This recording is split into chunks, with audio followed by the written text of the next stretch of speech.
People in Pinewood Hollow always repeated the same warning to Hazel Wise. Wild creatures can never truly be trusted. Sooner or later they'll turn on you. The villagers said it whenever they spotted the little girl sneaking toward the forest with scraps of food hidden inside her worn coat. The hunters reminded her father after discovering fresh wolf tracks near their cottage. Even Corinne, her stepmother, spat out those words whenever Hazel came home with mud on her boots and pine needles tangled in her hair. But the years would prove that not every wild creature forgot an act of kindness. Some remembered it forever. Some repaid it in ways no human could ever imagine. The starving wolf Hazel secretly cared for wasn't simply another predator wandering the woods. Beneath his dark fur hid the ruler of the northern wolf packs, the Alpha King himself. A terrible curse had imprisoned him inside the body of a wolf, leaving him stripped of the power that once made countless packs bow before him.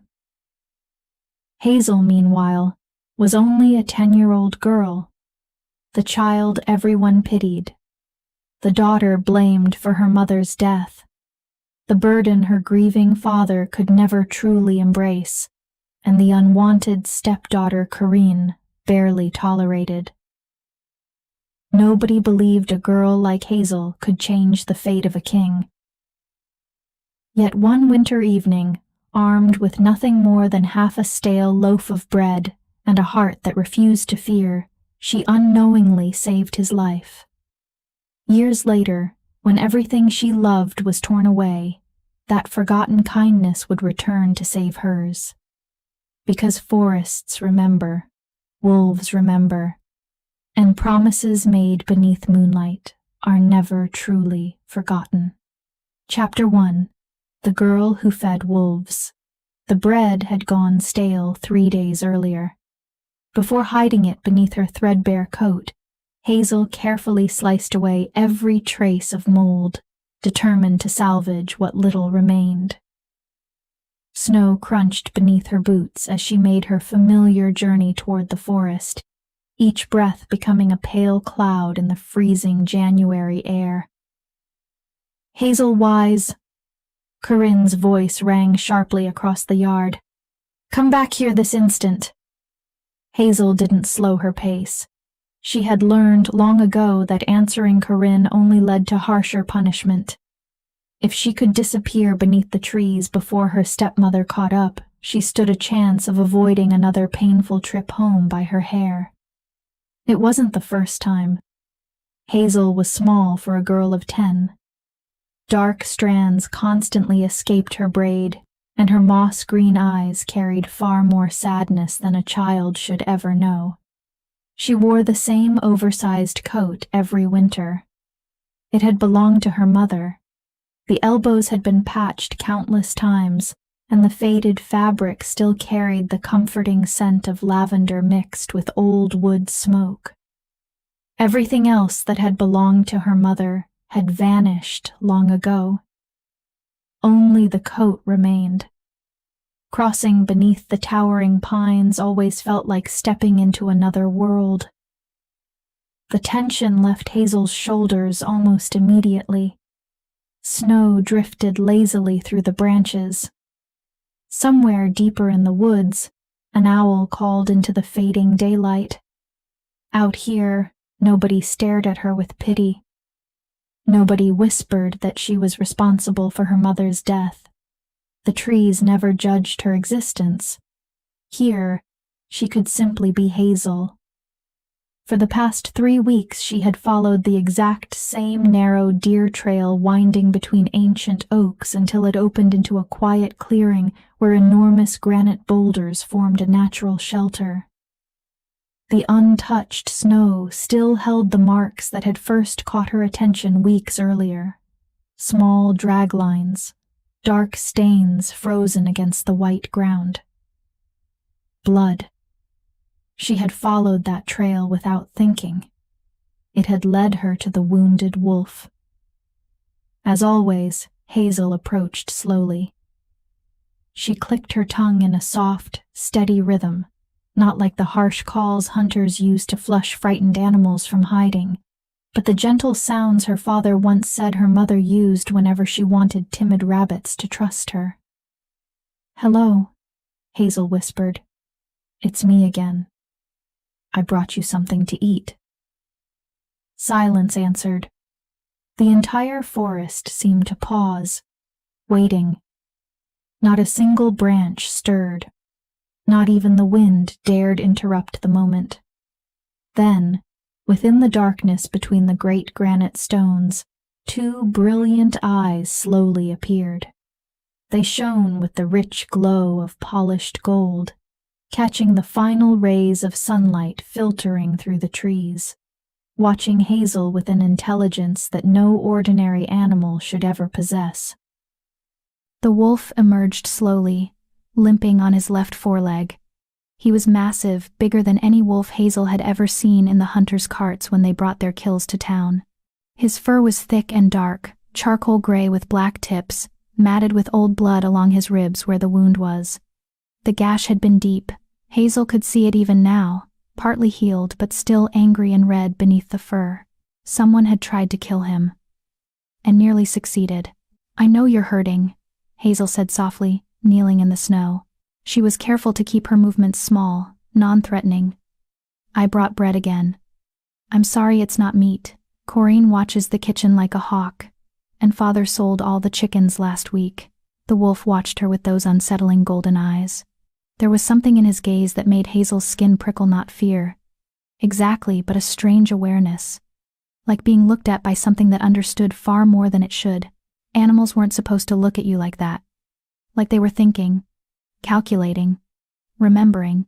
Hazel broke the bread into pieces, setting them on a flat stone near the edge of the clearing. She knew better than to approach too closely.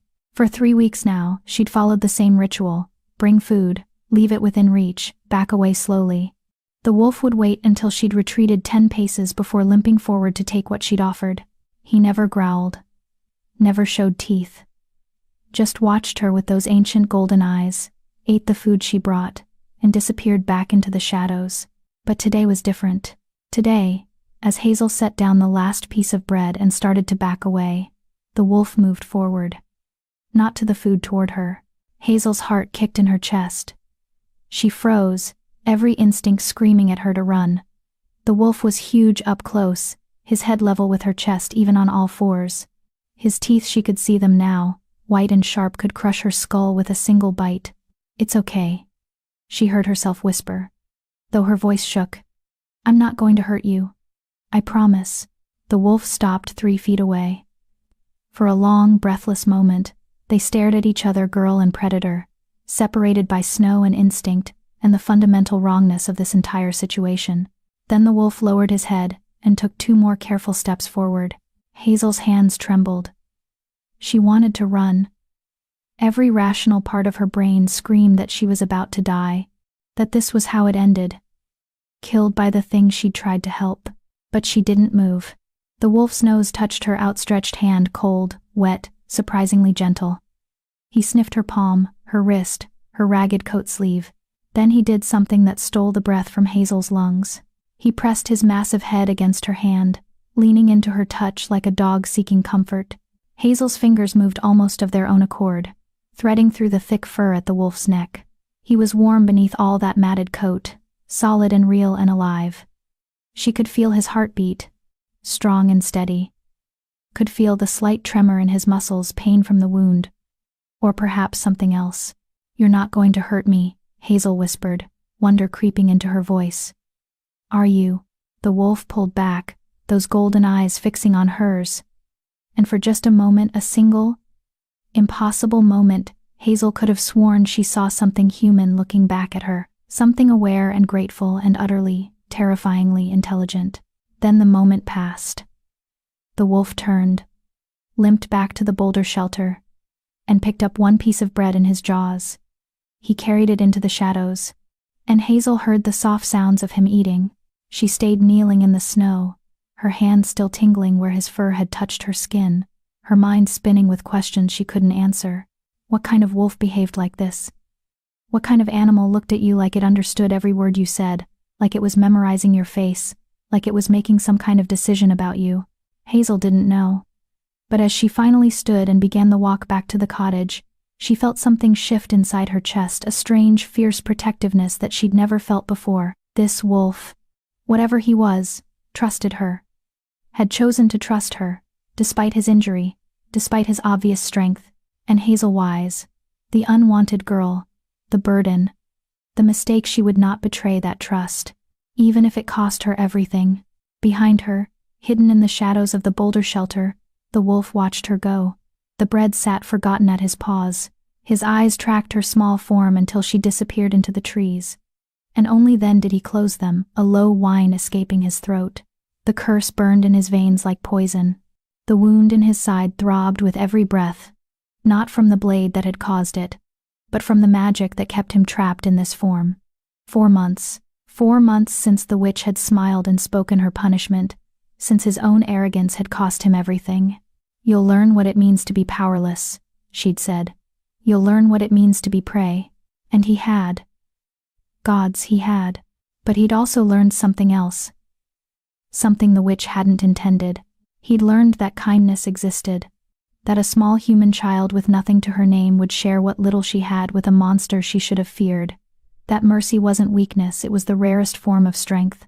The Alpha King opened his golden eyes and stared at the piece of bread the girl had left him. Hazel. He'd heard her stepmother call that name across the snow. Hazel Wise. He would remember it. When the curse finally broke, if it broke, he would remember. And he would repay this debt. That was a promise written in blood and moonlight, bound by laws older than human memory. The girl had saved him, protected him, fed him when he was weak, and wolves never forgot. Chapter 2. The Bitter Roots of Home. Hazel returned to the cottage as the last light bled from the sky, painting the snow in shades of purple and gray. Smoke curled from the chimney, a thin, grudging ribbon that spoke of a fire kept deliberately small. Her father was careful with firewood now, careful with everything, ever since he'd remarried and Corinne had taken over the household accounts. The cottage had been cheerful once, or so Hazel imagined, before her mother died, before grief had stripped the paint from the shutters and the warmth from the rooms. Now it hunched at the edge of Pinewood Hollow like something ashamed of itself, its thatched roof sagging, its windows dark except for the single candle Corinne allowed in the main room after sunset.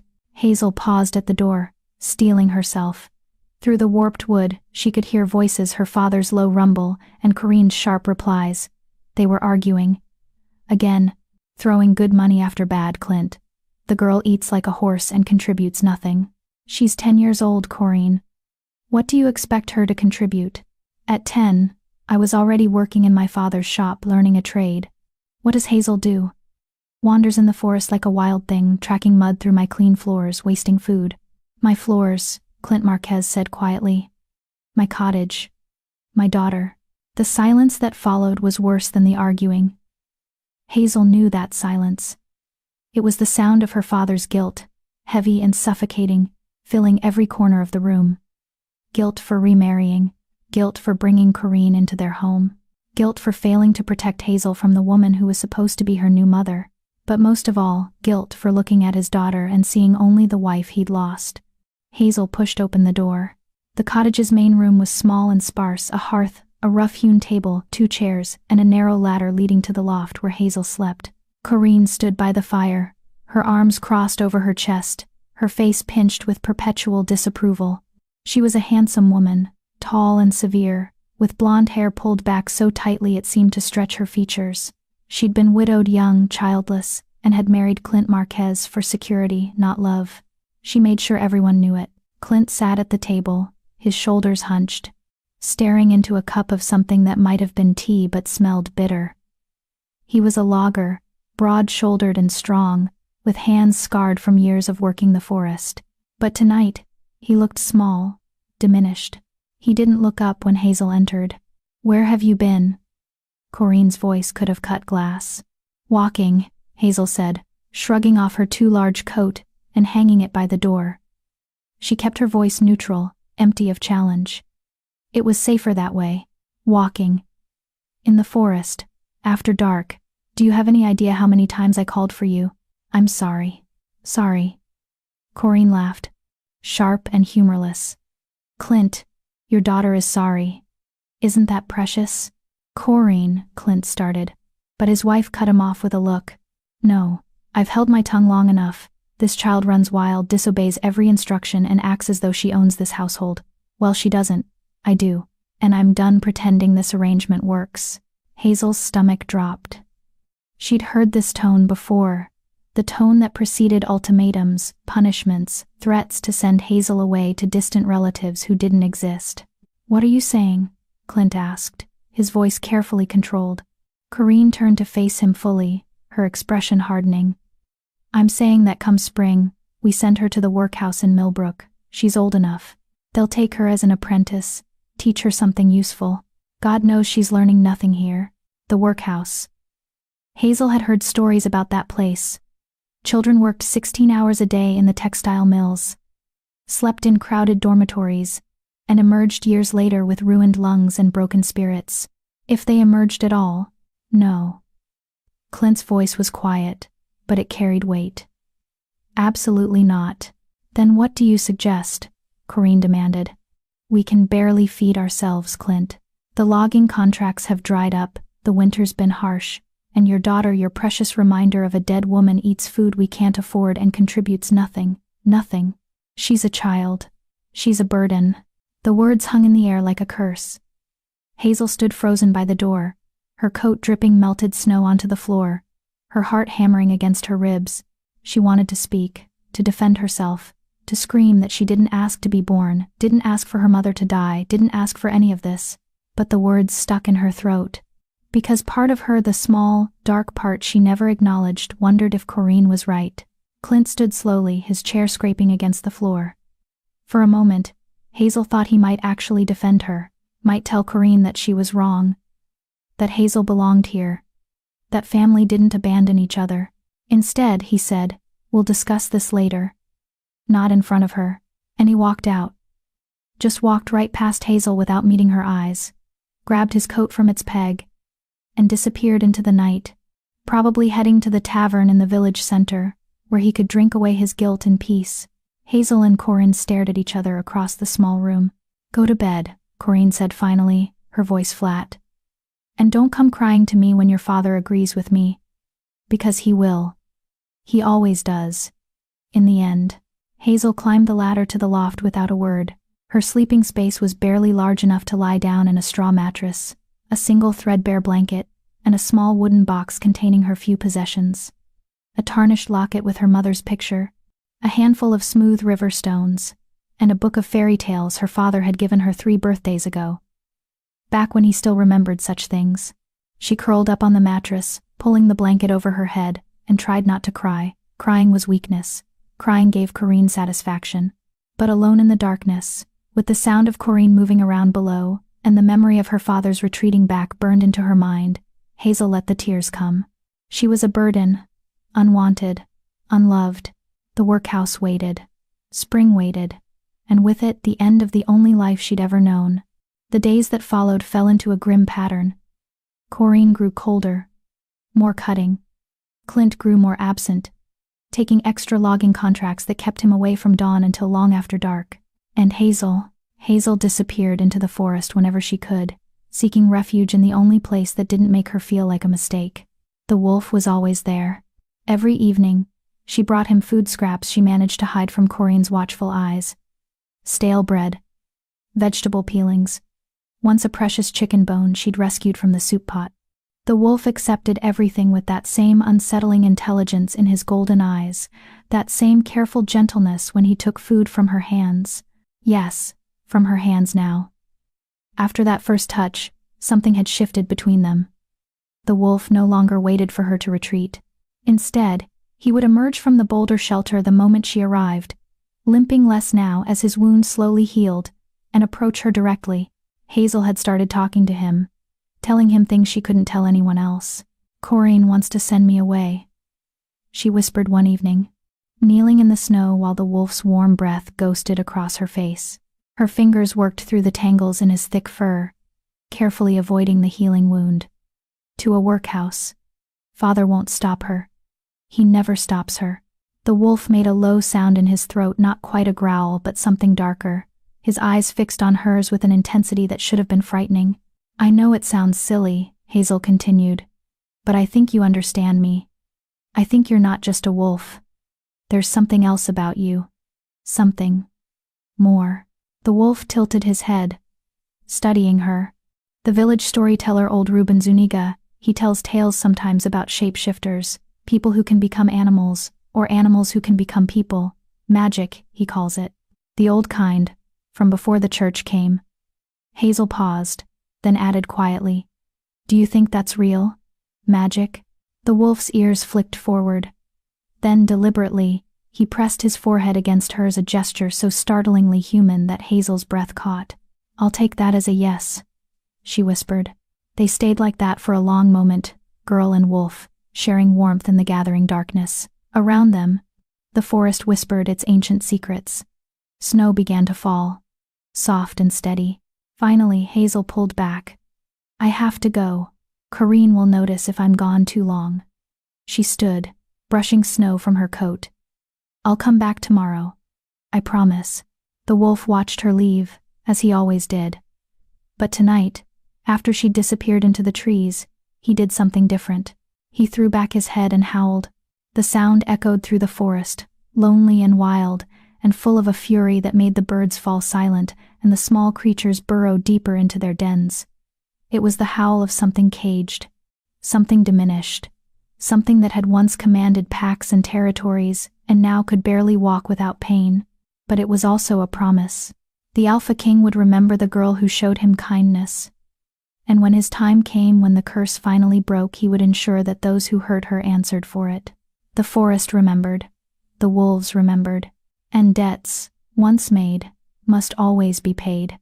3 weeks later, on a night when the moon hung full and silver over Pinewood Hollow, Hazel woke to the sound of shouting. She jolted upright in her loft, heart pounding. Below, she could hear Corrine's voice, shrill with excitement. "In the village square tomorrow. The Duke himself is offering a reward." "What are you talking about?" Clint's voice, heavy with sleep and confusion. "Wolves, you fool. There's been wolf attacks on the trade roads. Livestock killed. The Duke wants them hunted down, every last one. He's offering 50 silver pieces for each wolf pelt brought to the garrison." Hazel's blood went cold. 50 silver? Clint sounded more awake now, interested. That's more than I make in 6 months of logging." "Exactly." Corrine's voice sharpened with calculation. "And you're one of the best hunters in Pinewood Hollow, Clint. Everyone says so. You could track down a dozen wolves before the season ends. We could finally have money. Real money. Enough to what?" A pause. Then, carefully, "Enough to send your daughter somewhere proper. A boarding school in the capital, perhaps. Somewhere she'd learn to be a lady instead of a wild thing. Somewhere, away from here." Hazel pressed her hand over her mouth to muffle the sound that wanted to escape. Below, her father was silent for a long, terrible moment. Then, "I'll go to the village in the morning. See about organizing a hunting party. That's my clever husband." Corrine purred. Hazel didn't sleep the rest of that night. She lay in the darkness, mind racing, hands clenched in her blanket. They were going to hunt wolves. Her father was going to hunt wolves. And somewhere in the forest, wounded and vulnerable, was the wolf who had trusted her. The wolf who pressed his head against hers like a friend.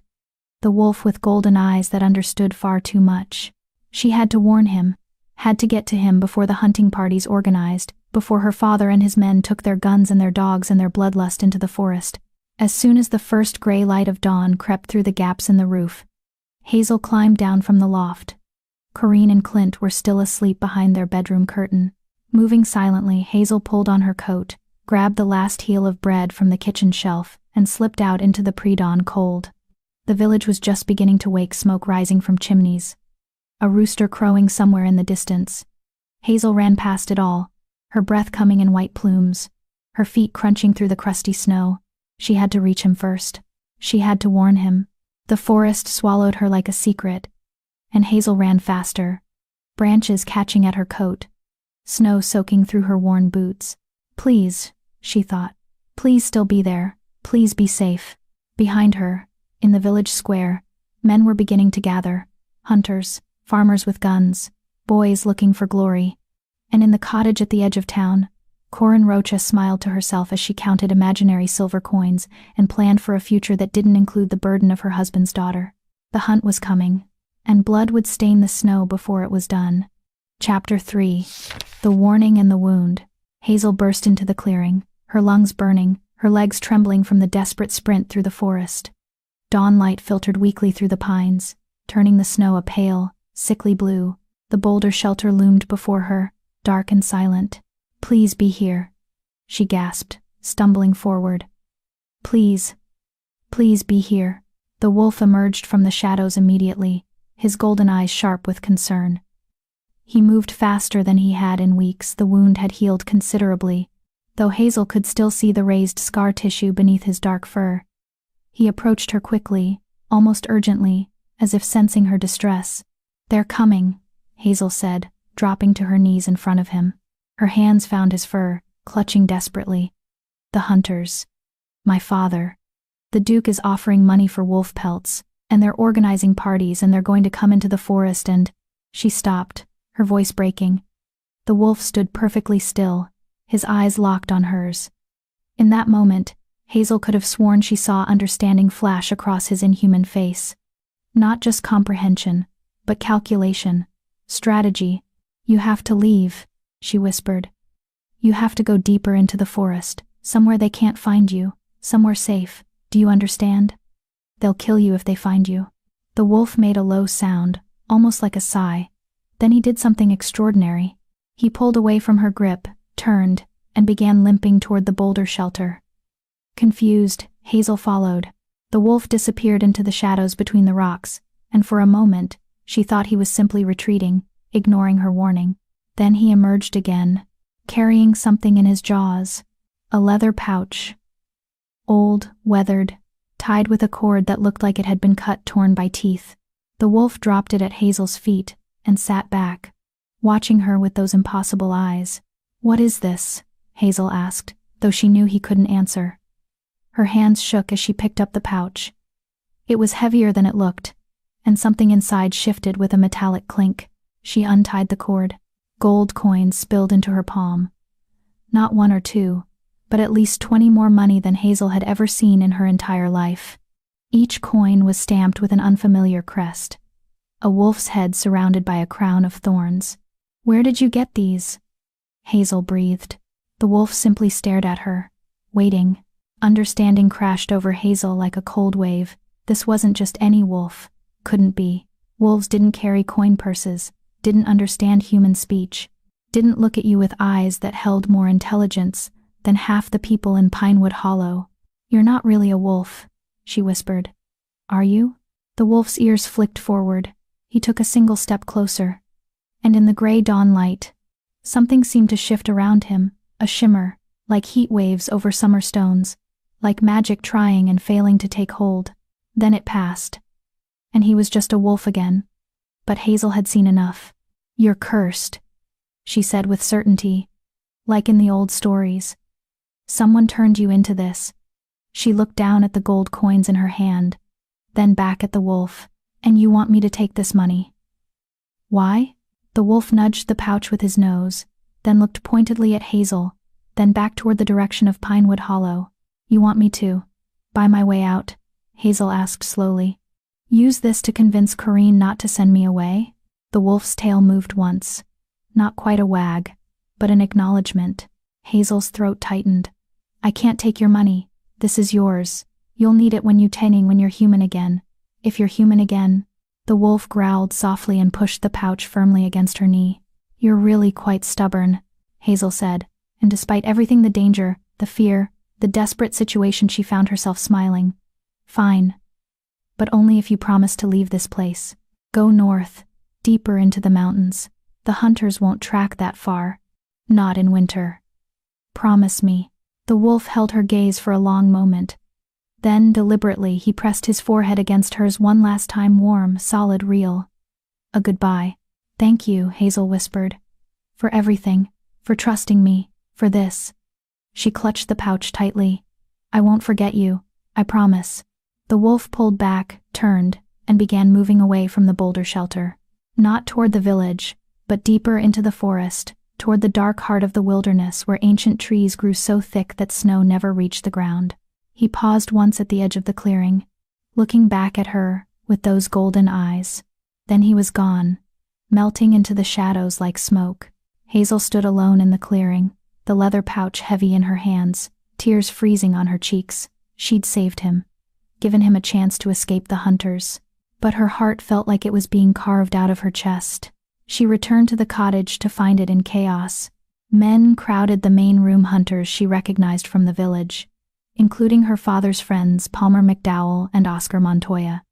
They were loading rifles, sharpening knives, checking their supplies. The air stank of gun oil and wood smoke and masculine excitement.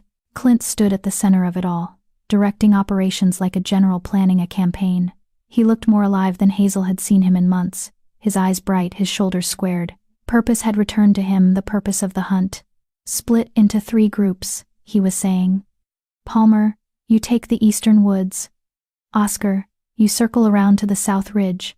I'll lead the main party through the center, where most of the tracks have been spotted. What about dogs? Palmer asked. A grizzled man with a scarred face and hands like tree roots. Borrowed 6 from the garrison. They're trained wolfhounds, best in the territory. If there's a wolf within 5 miles, they'll find it. Hazel's blood ran cold. Wolfhounds. She'd heard about those dogs, massive, vicious creatures bred specifically to track and kill wolves. Even a healthy, strong wolf would struggle against them. And her wolf, though healed, was still not at full strength. She had to believe he'd gotten far enough away.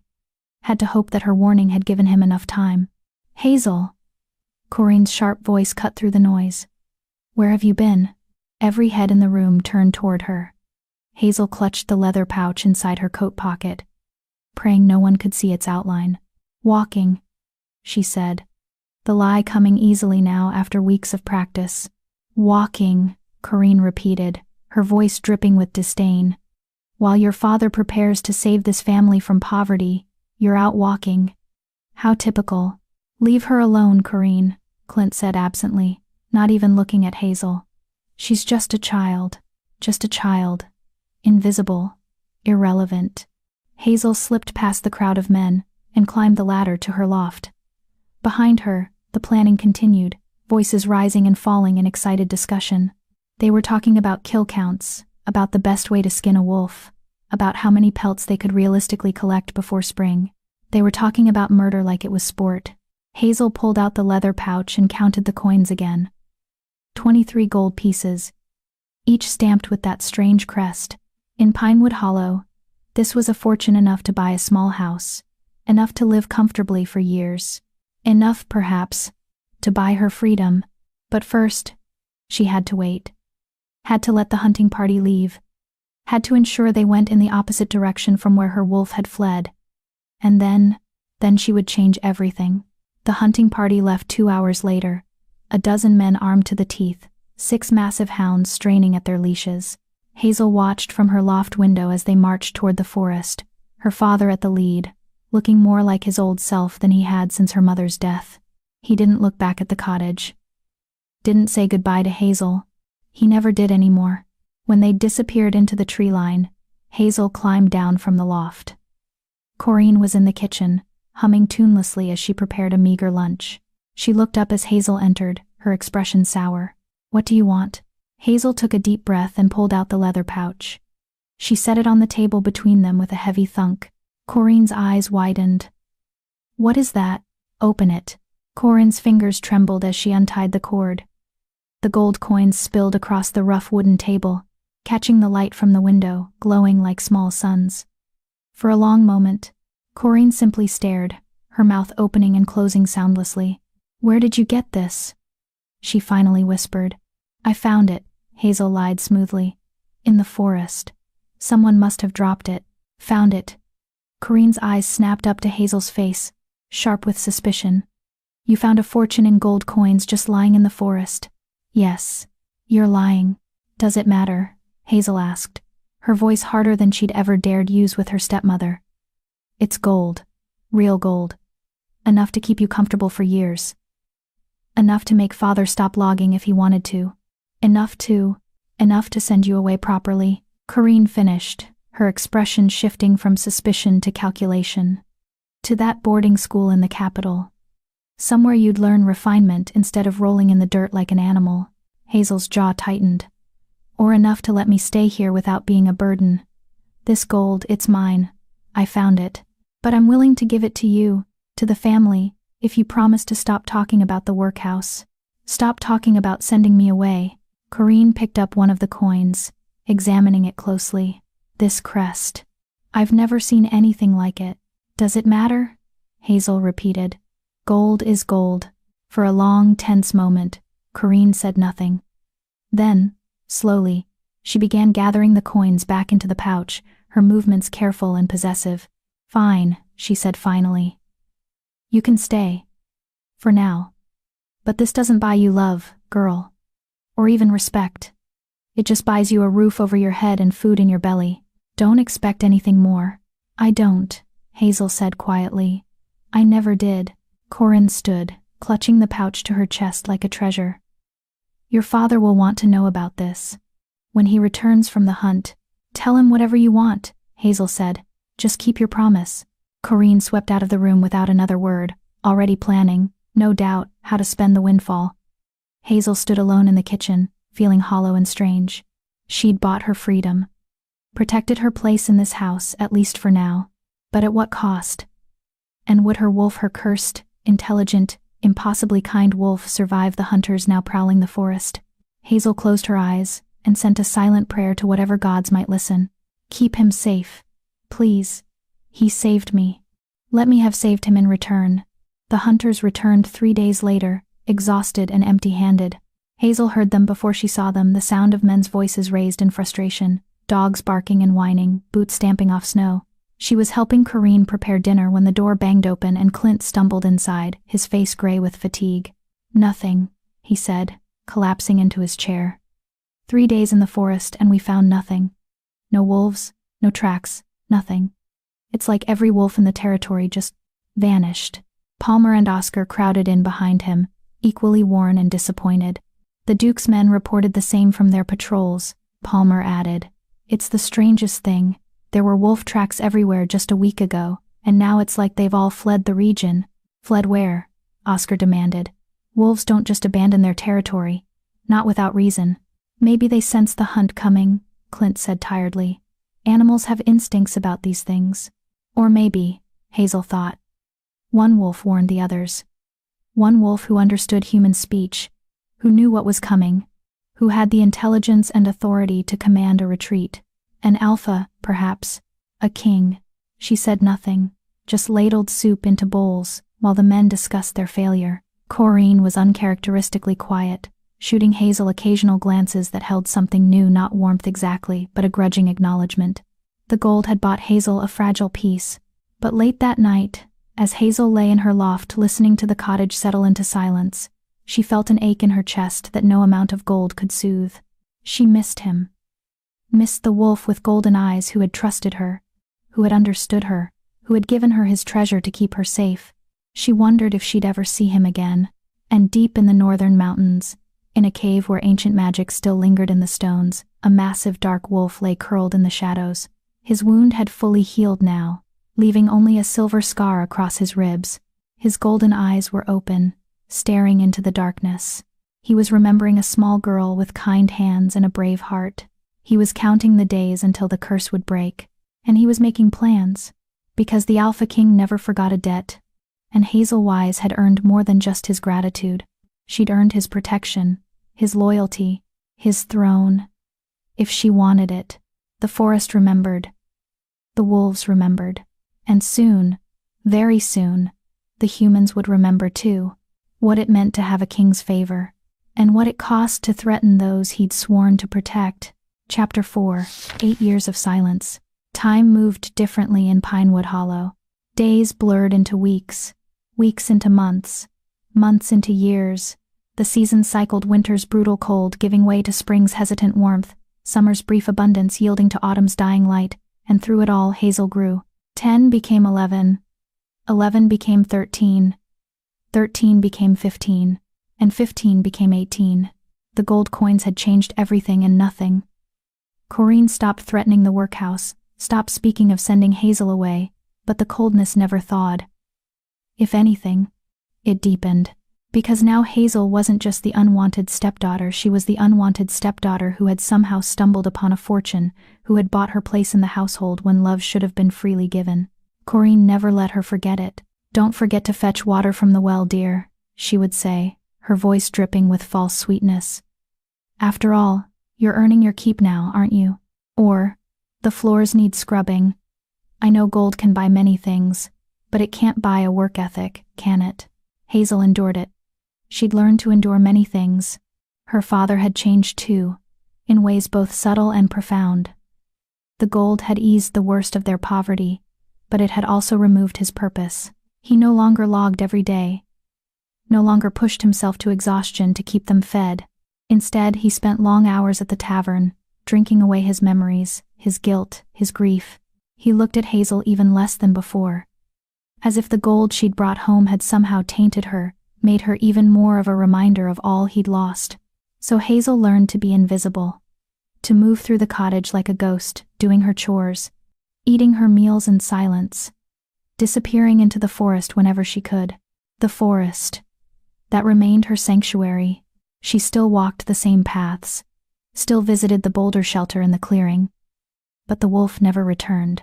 For 8 years Hazel had hoped, kept a piece of bread in her pocket just in case, scanned the shadows for golden eyes that never appeared. He was gone, either dead, or moved on, or perhaps the curse had broken and he'd returned to whatever life he'd had before. Whatever human life awaited a wolf who carried gold coins with a king's crest. Hazel told herself she was glad. He was safe, that's all that mattered. But late at night, alone in her loft, she sometimes took out the leather pouch now empty, its contents long since absorbed into the household, and remembered the weight of his head against hers, the intelligence in those golden eyes, the impossible gentleness of a predator who had chosen trust over instinct. She had saved a wolf once. Perhaps that was enough of a legacy for a girl like her. Perhaps that was all she'd ever be allowed. On the morning of her 18th birthday, Hazel woke to find her father sitting at the kitchen table, a letter in his hands. It was the first time in months he'd been home at dawn. Usually, he stumbled in well after midnight, reeking of ale and failure. But today he was sober, his face grave, his hands trembling slightly as they gripped the parchment. "Father?" Hazel descended from the loft cautiously. "What is it?" Clint looked up at her, and for just a moment, something flickered in his eyes, recognition, perhaps, or regret. Then it was gone, replaced by the usual distant exhaustion. "The Duke is dead," he said flatly. Hazel blinked. "What?" 3 days ago. Heart gave out apparently. His son is taking over the territory. Clint set the letter down on the table. "The new Duke is requiring all household heads to present themselves at the capital fortress within the month. Loyalty oaths, tax assessments, the usual transfer of power business." "Are you going?" Hazel asked. "Don't have much choice." Clint rubbed his face.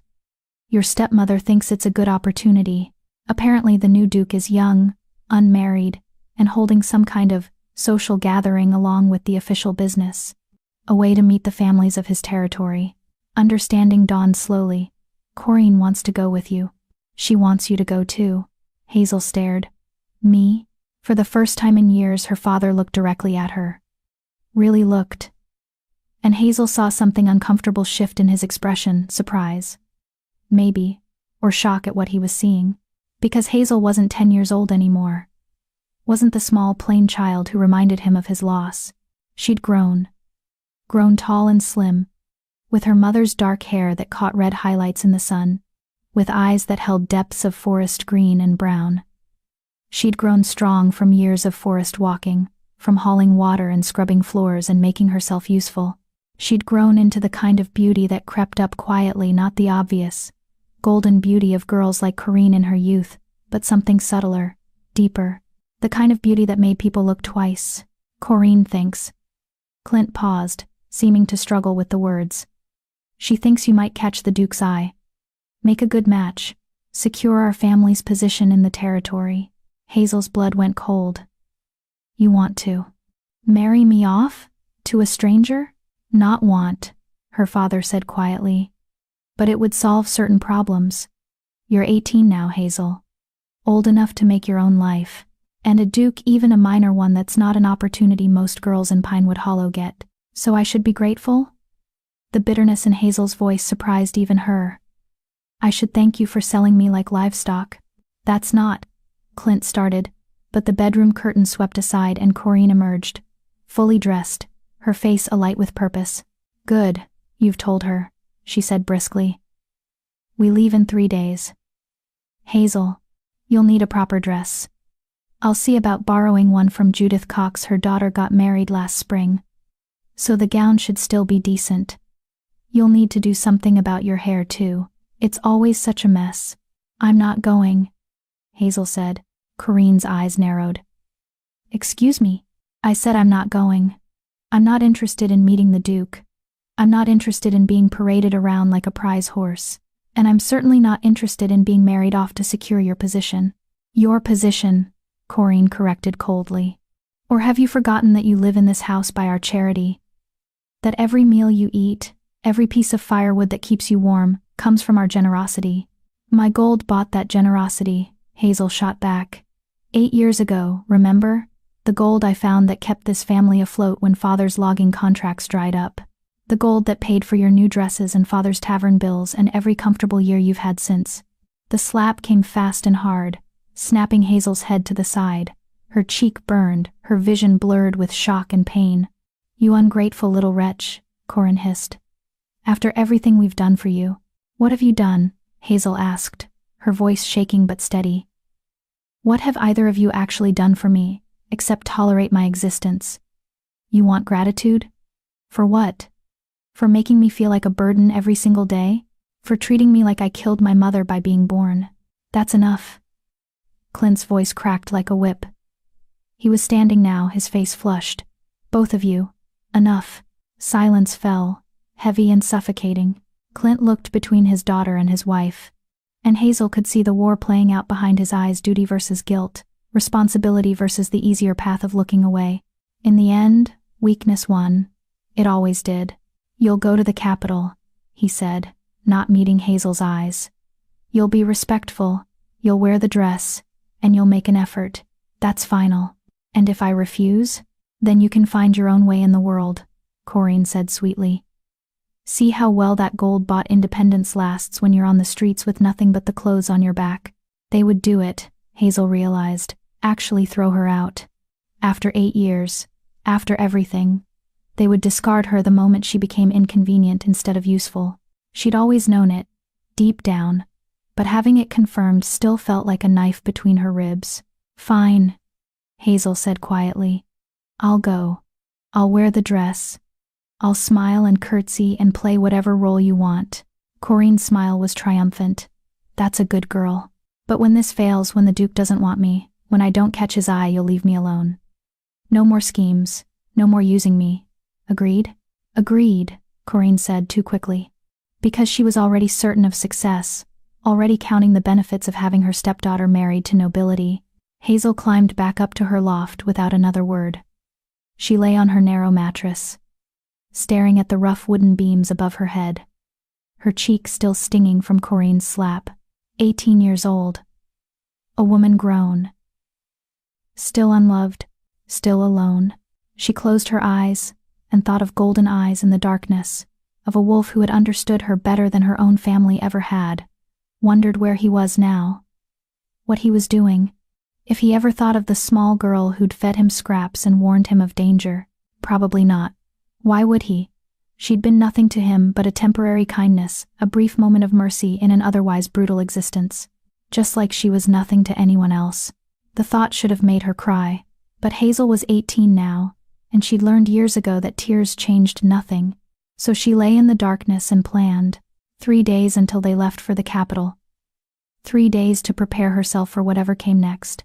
And if the Duke did somehow want her, if Corinne's scheming actually succeeded well, perhaps a stranger's house would be better than this one. At least a stranger wouldn't look at her and see only the ghost of a dead woman. At least a stranger might see her at all. The journey to the capital took 2 days by wagon. Hazel sat in the back with the supplies, while Corinne and Clint occupied the front seat. They'd hired a driver, a taciturn man named Barney Mackenzie, who spoke only to his horses and seemed grateful for passengers who didn't require conversation. The borrowed dress lay wrapped in cloth beside Hazel, pale blue silk that had probably been beautiful once but now showed signs of age, a small stain near the hem, slightly frayed sleeves. Still, it was finer than anything Hazel had ever worn. Corinne had also procured a pair of shoes that pinched and a shawl that smelled of camphor. "You'll keep your mouth shut unless spoken to directly," Corinne had instructed that morning. "You'll agree with whatever the Duke says. You'll be demure, modest, and above all, grateful for his attention. Do you understand?" Hazel had nodded. What else could she do? Now, as the wagon jolted along the rutted road toward the capital, Hazel watched the forest pass by. It was late spring, and the trees were thick with new growth. Somewhere in those shadows, deer were bedding down for the day. Rabbits were tending their young. Wolves, if any remained, were sleeping in their dens. She wondered if her wolf had ever returned to his pack. If he'd survived long enough to break whatever curse had bound him. She wondered if he was happy. The capital city of Thornwick rose before them on the afternoon of the second day, a sprawling collection of stone buildings surrounded by high walls. The Duke's fortress dominated the skyline, a massive structure of gray stone with towers that seemed to scrape the clouds. Hazel had never seen anything so large. Pinewood Hollow could have fit inside the fortress courtyard 3 times over. "Impressive, isn't it?" Corinne said, her voice bright with ambition. "This could be your home, Hazel. If you play your cards right." Hazel said nothing. Her stomach churned with anxiety, her hands clenched in her lap. The wagon joined a line of others, all families arriving for the Duke's gathering. All household heads bringing their wives and daughters to pledge loyalty, and presumably, angle for favorable matches. It took an hour to reach the fortress gates. Guards checked their names against a list, examined their wagon for weapons, and finally waved them through. The courtyard was chaos, wagons being unloaded, servants rushing about with luggage, families clustering nervously as they were directed to their assigned accommodations. Hazel spotted at least 50 young women, all dressed in their finest, all wearing the same desperate hope on their faces. Competition, that's what this was. A competition for a Duke's attention, for a chance to escape whatever small, suffocating lives they'd come from. And Hazel was just another contestant, whether she wanted to be or not. "The gathering begins tomorrow evening," a harried servant told them, consulting his ledger. "Loyalty oaths in the morning, social event in the evening. Your family is assigned to the East Wing, 3rd floor, room 12. Meals are served in the Great Hall. Don't be late." They were shown to their room, a small but clean space, with 2 narrow beds and a window overlooking the courtyard. Corinne immediately claimed the bed near the window, leaving Hazel and her father to share the other. "Get some rest," Corinne ordered. "Tomorrow is important. The most important day of your life, Hazel. Try not to ruin it." Hazel lay down on the edge of the bed, as far from her father as possible, and stared at the ceiling. Somewhere in this massive fortress, a Duke waited, a stranger who held her future in his hands, whether she liked it or not. And somewhere far away, in forests she'd probably never see again, a wolf with golden eyes was living whatever life fate had granted him. Hazel closed her eyes and tried to sleep. Tomorrow, everything would change. She just didn't know how much. Chapter 5. The Duke's Golden Eyes. The great hall of Thornwick Fortress was magnificent in a way that made Hazel feel small and out of place. Vaulted ceilings soared overhead, supported by massive stone pillars carved with wolves and thorned vines. Tapestries hung along the walls, scenes of hunts and battles, all rendered in rich reds and golds and deep forest greens. Chandeliers blazed with what must have been 100 candles each, turning the evening into false daylight. And everywhere, people. Hundreds of them. Hazel stood near the back of the hall, wearing the borrowed blue dress that didn't quite fit right, her hair pinned up in a style Corinne had insisted upon. The shoes pinched her feet mercilessly. She felt like an imposter, a forest girl playing dress-up in a world she didn't understand. Around her, the other young women preened and whispered, their eyes constantly darting toward the raised dais at the far end of the hall where the Duke would eventually appear. They looked like exotic birds, these girls, in their colorful gowns and elaborate hairstyles. They belonged here in a way Hazel never would. Stand up straight, Corinne hissed in her ear. "And for God's sake, smile. You look like you're attending a funeral." Hazel forced her lips into something approximating a smile. Beside Corinne, her father shifted uncomfortably in his formal clothes, looking as out of place as Hazel felt. At least they had that in common. A trumpet sounded, sharp and clear, cutting through the noise. The crowd fell silent immediately, all eyes turning toward the dais. His Grace, Duke William Gillespie, Lord of Thornwick and Sovereign of the Northern Territories. The Duke emerged from a side door, flanked by advisors and guards, and Hazel's heart stopped. He was young, mid-20s, perhaps tall and powerfully built, with dark hair that caught reddish highlights in the candlelight. He moved with a predator's grace, confident and assured, commanding attention without effort. Handsome, certainly, in the sharp-featured way of nobility, but it was his eyes that stole Hazel's breath. Golden. Not brown with gold flecks, not hazel, but true gold. Like coins catching sunlight, like fire, like a wolf's eyes. No, Hazel thought, her mind reeling. No, it's not possible. But even as she tried to deny it, recognition crashed over her like a wave. The way he moved, the way he held his head, the faint scar she could just barely see at his collar, disappearing beneath his formal jacket, a scar across his ribs, where a blade had cut deep, where a wound had nearly killed him. Oh God. The Duke William Gillespie scanned the crowd with those impossible golden eyes. His gaze swept over the sea of eager faces, dismissive, uninterested. He looked bored, actually, as if this entire gathering was a tedious duty he'd rather avoid. Then his eyes found Hazel, and stopped. The entire world seemed to hold its breath. Across the vast expanse of the great hall, Duke and Forest Girl stared at each other. Recognition flared in those golden eyes, bright and sharp and utterly unmistakable. He knew her. Remembered her. And she knew him. The wolf. Her wolf. The creature she'd fed and protected and warned of danger 8 years ago. The Duke's lips curved into the faintest smile, something private and knowing and meant only for her. Then, deliberately, he placed his hand over his heart and inclined his head. Just slightly. Just enough. A gesture of acknowledgement. Of greeting. Of remembered debt. "Did you see that?" Corinne's whisper was electric with excitement. "He looked right at you." "Hazel, he looked at you." Hazel couldn't respond. Couldn't breathe.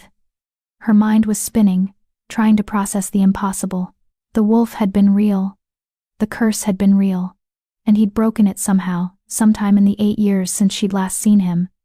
Had reclaimed his human form, his title, his power, and he'd become a duke. No, not become. He'd always been a duke.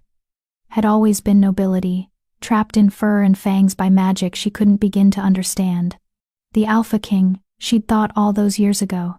She'd been more right than she knew. "Your Grace." One of the advisors was speaking now, a thin man with a reedy voice. "Perhaps you'd like to formally welcome your guests." Duke William, the name felt strange even in her thoughts, stepped forward to the edge of the dais. His voice when he spoke was rich and deep, commanding without being harsh. "Welcome to Thornwick," he said. "I know many of you have traveled far to be here, and I appreciate your loyalty during this time of transition. My father served these territories for 40 years, and I intend to honor his legacy while forging a new path forward." Standard political speech. Hazel barely heard it. She was too busy watching the way he moved, the way he held himself, looking for traces of the wolf in the man, and finding them everywhere. The way his head tilted slightly when listening, the predatory stillness of his posture, the intensity of his gaze when it fixed on something of interest. Even the way he dismissed the boring parts of being human, the empty pleasantries, the meaningless social rituals with barely concealed impatience. "Feast will begin shortly," the Duke was saying. "But first I'd like to meet some of you personally, starting with..." His golden eyes swept the crowd again, and this time there was purpose in his gaze. "The family from Pinewood Hollow, Clint Marquez, I believe?" Corinne gasped. Around them, the crowd murmured surprise, envy, speculation. "Go." Corinne shoved Hazel forward. "All of us. Now." Hazel's father led the way through the parting crowd, Corinne practically vibrating with excitement beside him. Hazel followed on numb legs, her heart hammering so hard she thought it might break through her ribs. They reached the dais, and Clint bowed awkwardly. "Your Grace. We're honored by your attention. Clint Marquez," the Duke said, descending the steps to stand before them. Up close, he was even more imposing, tall enough that Hazel had to tilt her head back to meet his eyes. "I understand you're one of the best hunters in Pinewood Hollow, or at least, you were. 8 years ago, during the wolf hunts." Clint blinked, clearly surprised the Duke knew such a specific detail. Yes, Your Grace. Though the hunts proved unsuccessful, the wolves had fled the region." "How fortunate for the wolves," the Duke said dryly. Then his gaze shifted to Corinne, who was already curtsying so low she nearly lost her balance. "And you must be his wife, Corinne, Your Grace." Such an honor too. But the Duke had already moved on, his attention fixing entirely on Hazel. She curtsied because she had to, because everyone was watching, because Corinne would murder her if she didn't. But when she straightened, she found herself caught in that golden stare, and every coherent thought fled her mind. "And you are?" the Duke asked, though his tone made it clear he already knew. "Hazel Wise, Your Grace," she managed. Her voice came out steadier than she felt. "Hazel." He said her name like he was tasting it, testing its weight. "An unusual name. From the tree, I assume?" "My mother liked the forest," Hazel said quietly. Something flickered across his face, recognition of a shared truth, perhaps. "Did she? How interesting. I'm quite fond of forests myself." The silence that followed was charged with unspoken meaning. The crowd watched, fascinated, as the Duke continued to study Hazel with an intensity that should have been uncomfortable but somehow wasn't. "Tell me, Hazel Wise," he said softly, his voice pitched low enough that only she could hear clearly. "Do you still walk in the forest? Or have you outgrown such wild habits?" It was a test. A question within a question. "Do you remember? Do you know who I am?" "I still walk," Hazel said carefully. "Though the forests around Pinewood Hollow feel emptier than they used to. The wolves left, you see. I've missed them." His smile was genuine this time, brief but real. "Did you? How curious. Most people fear wolves. Most people don't understand them. And you do? I think." Hazel chose her words carefully, aware of the hundreds of ears straining to hear their conversation. "I think wolves are more than they appear, more intelligent, more capable of gratitude than people give them credit for." The Duke's eyes blazed with something fierce and warm. "I think you're right," he said quietly. Then louder, addressing the crowd. "I find I'm quite exhausted from the day's ceremonies. The feast will continue without me." He turned back to Hazel. "Miss Wise, would you join me for a private conversation? I have some questions about Pinewood Hollow that I believe you can answer." The great hall erupted in whispers. Corinne looked like she might faint from joy. Her father's face was carefully neutral, and Hazel felt like she was standing on the edge of a cliff, about to jump into unknown depths. "Of course, Your Grace," she said. The Duke offered his arm. Hazel took it, feeling the solid strength beneath the formal jacket, feeling the warmth of him that reminded her of dark fur and winter nights. They walked together through the parting crowd, through the massive doors at the back of the hall, into a corridor lined with torches. Neither of them spoke until they were alone. Then, in the flickering shadows, Duke William Gillespie stopped walking and turned to face her.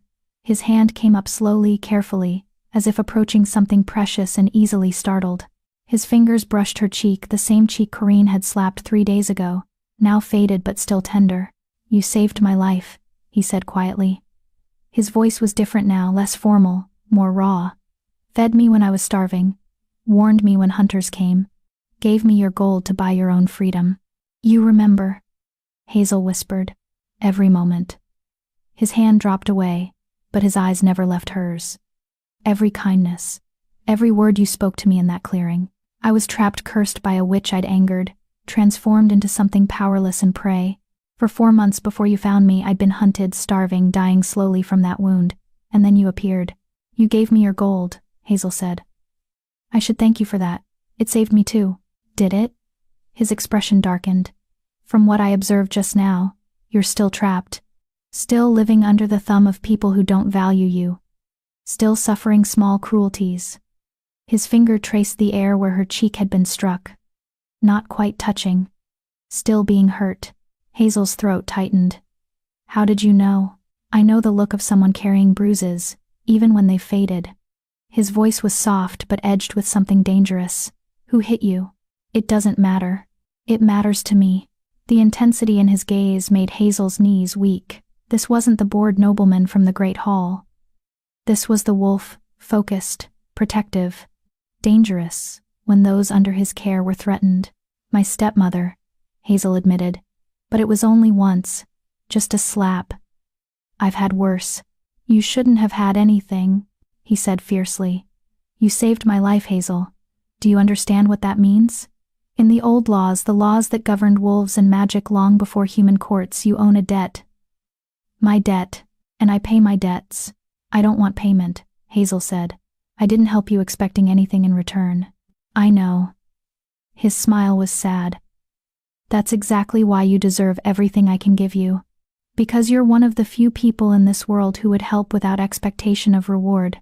He stepped back, his expression shifting into something more formal, more controlled. Here's what I propose. Stay at the fortress. Not as a guest, but as, let's call it, a lady-in-waiting. You'll have your own rooms, your own income, your own freedom. No more Pinewood Hollow. No more stepmother. No more father who can't bear to look at you. Hazel's heart raced. You're offering me a position in your household? I'm offering you a choice, he corrected. Something I suspect you've rarely had. You can return to Pinewood Hollow with your family if you wish. Or you can stay here, make a new life, and let me repay even a fraction of what you gave me. People will talk, Hazel said quietly. They'll assume. Let them assume whatever they want. His voice was hard. I'm the Duke. I'll do as I please.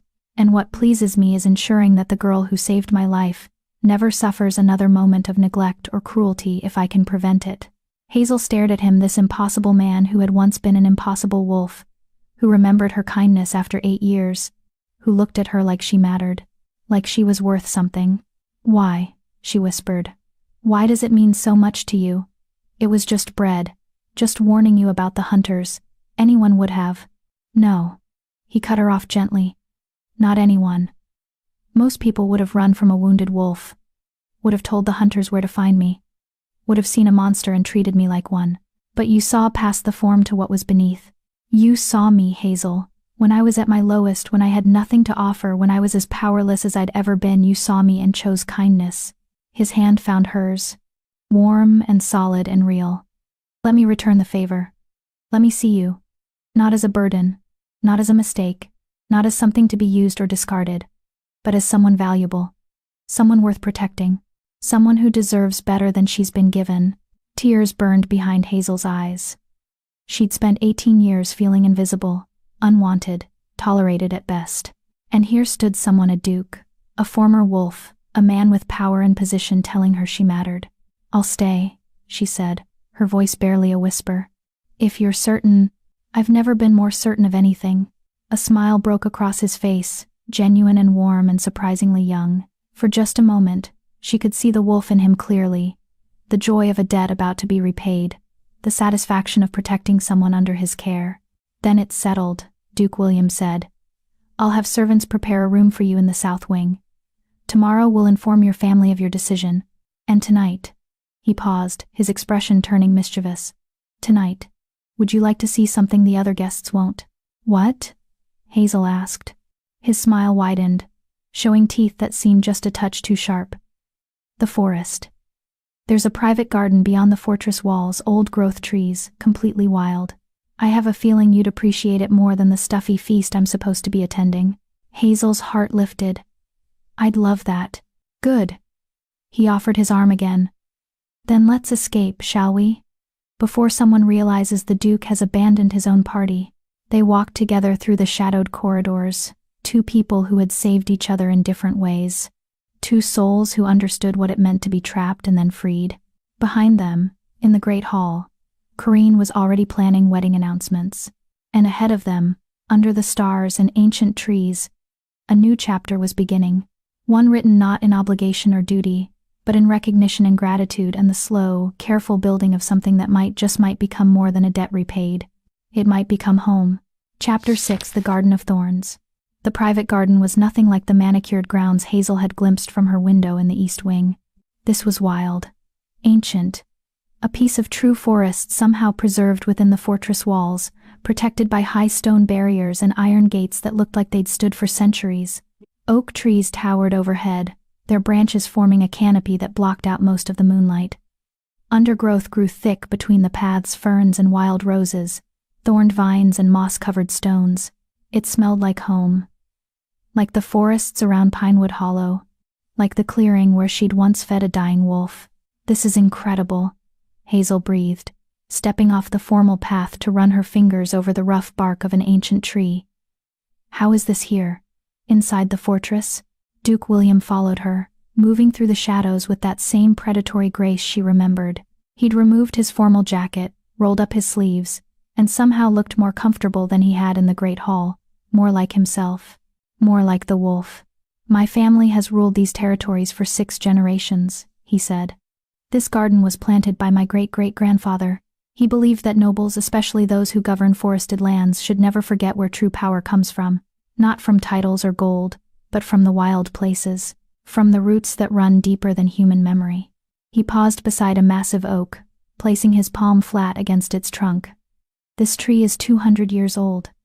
It was here before the fortress, before the title, before any of us, and it'll be here long after we're gone. My ancestor had the fortress built around it specifically. Refused to cut a single tree when the walls went up." "He sounds wise," Hazel said softly. "He was also cursed," William said with a slight smile.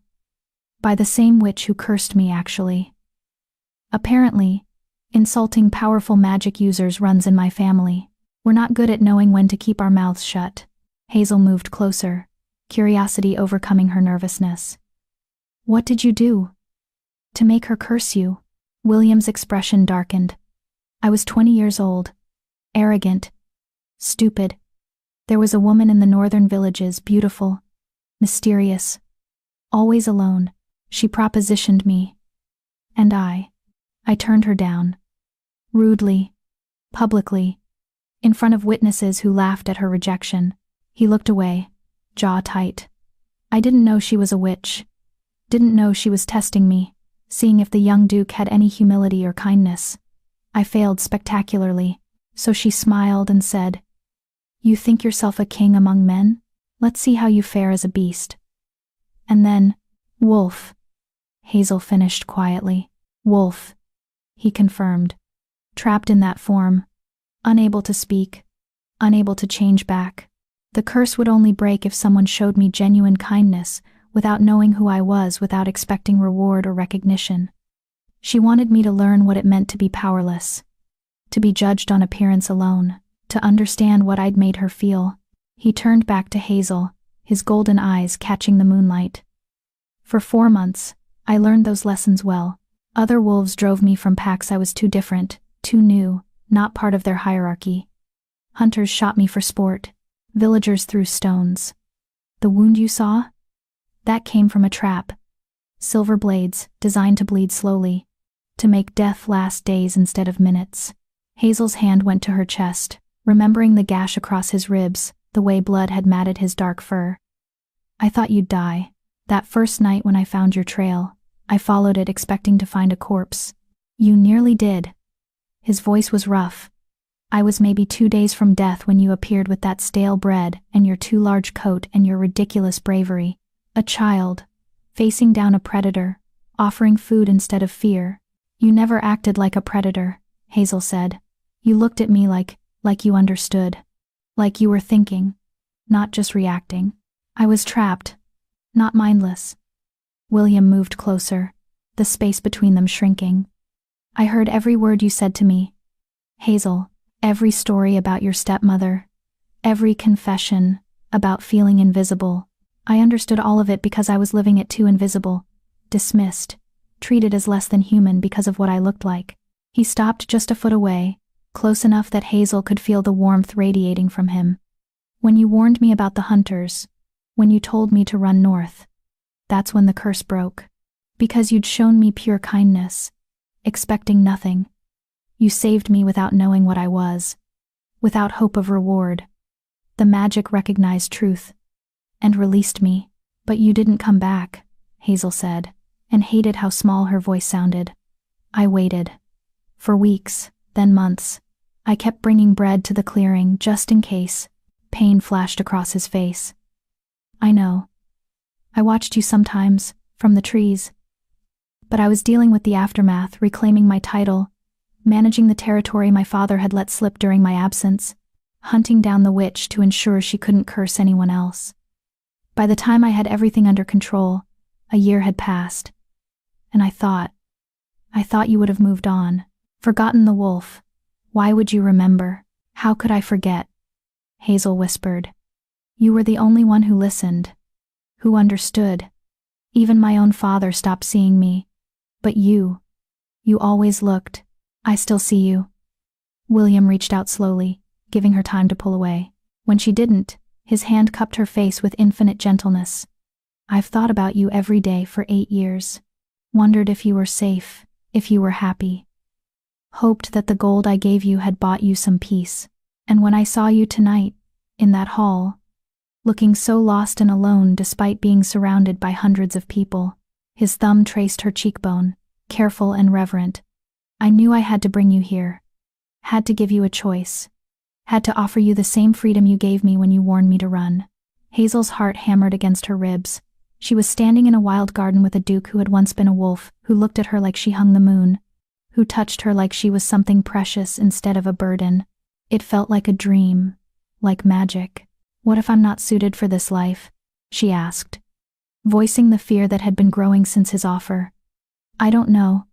Court politics, proper etiquette, how to be a lady in waiting. I'm just a girl from a small village who talks to animals and walks in forests. Good, William said firmly. I don't want someone suited for this life.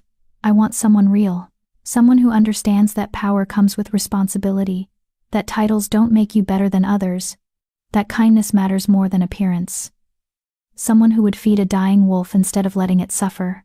His other hand came up, framing her face, his golden eyes blazing with intensity. You already know everything important, Hazel. Everything else can be learned. And I'll help you. I owe you that much. You don't owe me anything, Hazel said, but her voice lacked conviction. I owe you everything. His voice dropped lower, rougher. My life. My freedom. My understanding that there are still good people in this world. Let me repay that debt. Let me give you a life where you're valued instead of tolerated, where you're protected instead of hurt, where you're seen instead of invisible. Hazel's breath caught. No one had ever spoken to her like this. No one had ever looked at her like she mattered this much.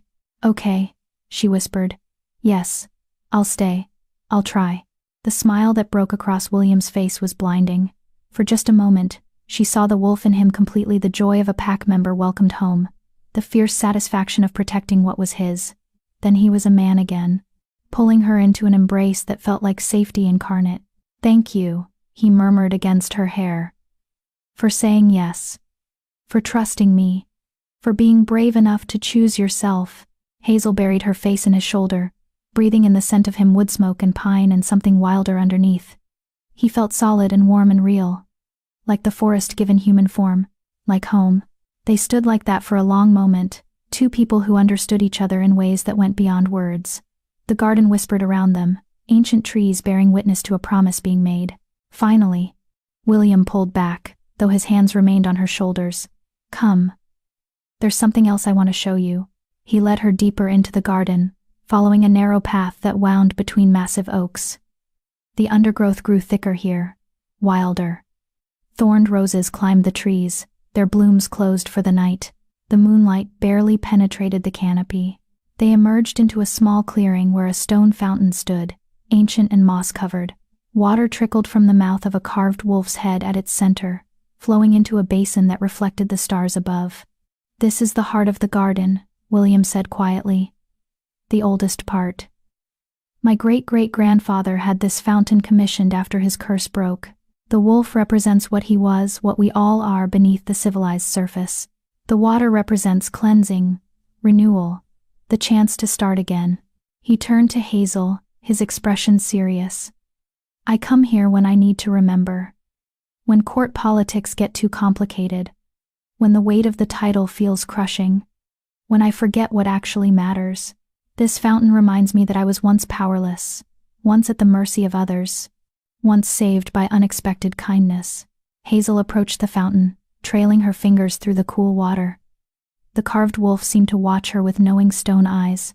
"I have a confession," she said softly. "When I fed you, back in the forest, I wasn't trying to save you because it was the right thing to do. I was saving you because I was lonely, because you were the only one who didn't look at me with disappointment or frustration. Because even wounded and unable to speak, you saw me, then we saved each other," William said, coming to stand beside her. "I gave you recognition. You gave me survival. That's not a debt, that's an exchange between equals. A beginning." He reached into the fountain and pulled out something that gleamed in the starlight, a small silver pendant on a delicate chain. The pendant was shaped like a wolf's head, its eyes set with tiny golden stones. "This belonged to my great-great-grandfather," William said, holding it carefully. "It's been in the fountain since his death, a symbol of the debt his family owes to the wild places, to the magic that humbles us, to the lessons learned when we're stripped of everything but our true nature." He held it out to Hazel. "I want you to have it, as a symbol of what we are to each other, not duke and subject, not debtor and creditor, but two people who understand what it means to be powerless and then given a chance to rise." Hazel's hands trembled as she took the pendant. It was warm from the water, surprisingly heavy for its size. The golden eyes seemed to glow in the moonlight. "This is too valuable," she whispered. "I can't." "You can," William said firmly. "And you will. Because you're part of this now, Hazel. Part of this family, this place, this history. You belong here." He took the pendant from her hands and moved behind her, carefully fastening it around her neck. His fingers brushed her skin, sending shivers down her spine. The wolf pendant settled at the hollow of her throat, warm and solid. "There," William murmured, his breath ghosting against her ear. "Now everyone will know you're under my protection, that you're not to be touched or threatened or dismissed. You're mine to guard." The possessiveness in his voice should have frightened Hazel. Instead, it made her feel safe for the first time in years. "What happens tomorrow?" she asked quietly. "When my stepmother finds out I'm staying? When people start asking questions? Tomorrow, I'll inform your family that you've accepted a permanent position at court," William said, returning to stand in front of her. "Your stepmother can speculate all she wants. Your father can feel whatever guilt or relief he chooses, but you won't be going back to Pinewood Hollow. Not unless you want to." His expression hardened. "And if either of them tries to force you, tries to manipulate or threaten you, they'll discover exactly how protective a duke can be. Especially one who remembers what it's like to be hunted." Hazel touched the pendant at her throat, feeling its weight. "You'd really stand against my own family for me?" "Without hesitation," William said. "You stood for me when I was nothing but a dying animal. I'll do no less now that I have power to wield."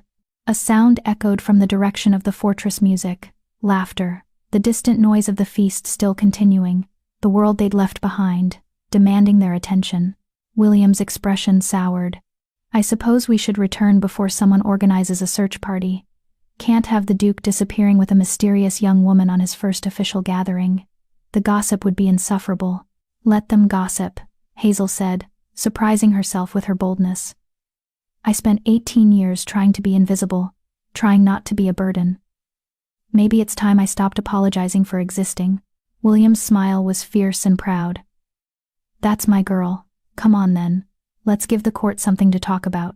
They walked back through the wild garden together, side by side, the wolf pendant gleaming at Hazel's throat. Above them, the ancient trees whispered their approval, and somewhere in the darkness, a real wolf howled, distant and wild and free. It sounded like a promise.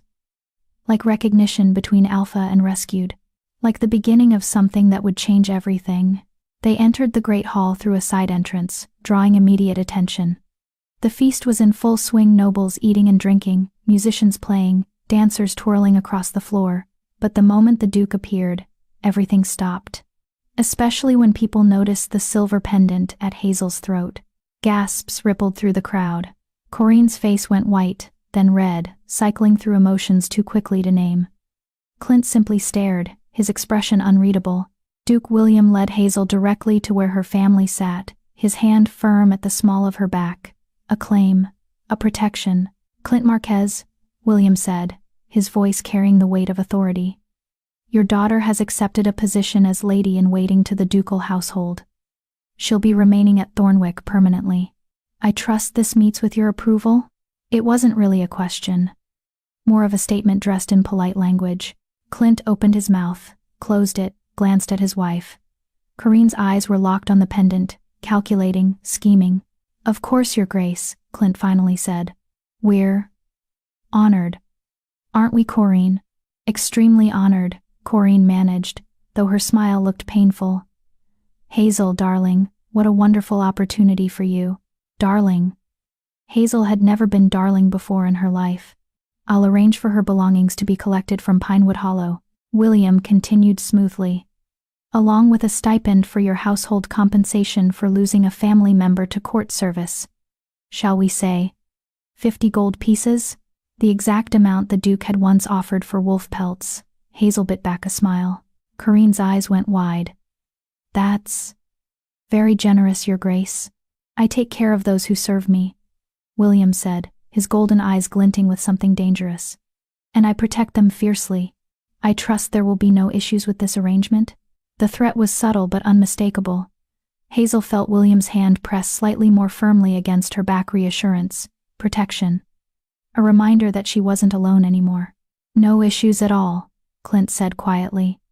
For just a moment, his eyes met Hazel's, and something flickered there.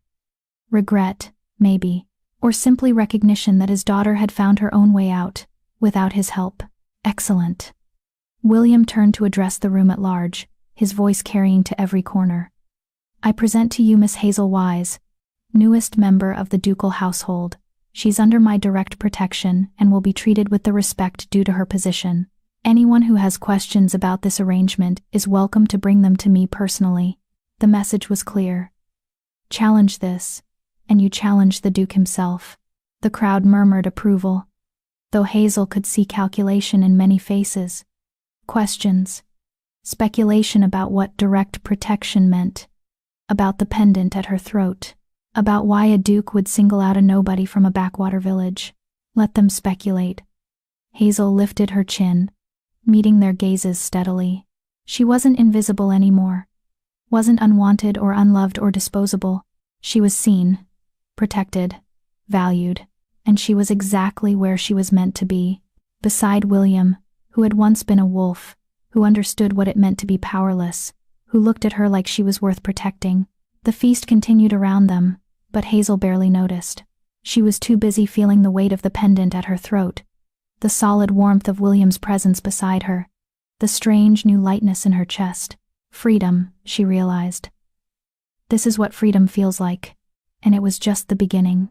Chapter 7, The Stepmother's Poison. Hazel's new chambers in the south wing were beyond anything she'd imagined. A sitting room with plush chairs and a writing desk. A bedroom with a canopied bed larger than her entire loft in Pinewood Hollow. Windows that overlooked the wild garden, letting in morning light and the scent of roses. Wardrobes already filled with gowns in deep greens and browns and blues colors that reminded her of the forest. His Grace wanted you to feel comfortable. The head housekeeper, a stern but kind woman named Delia Sutton, explained as she showed Hazel around. He specifically requested forest colors. Said you'd appreciate them more than the pastels most young ladies prefer.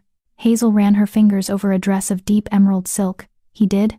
Spent an hour with the seamstresses yesterday, actually. Very particular about the details.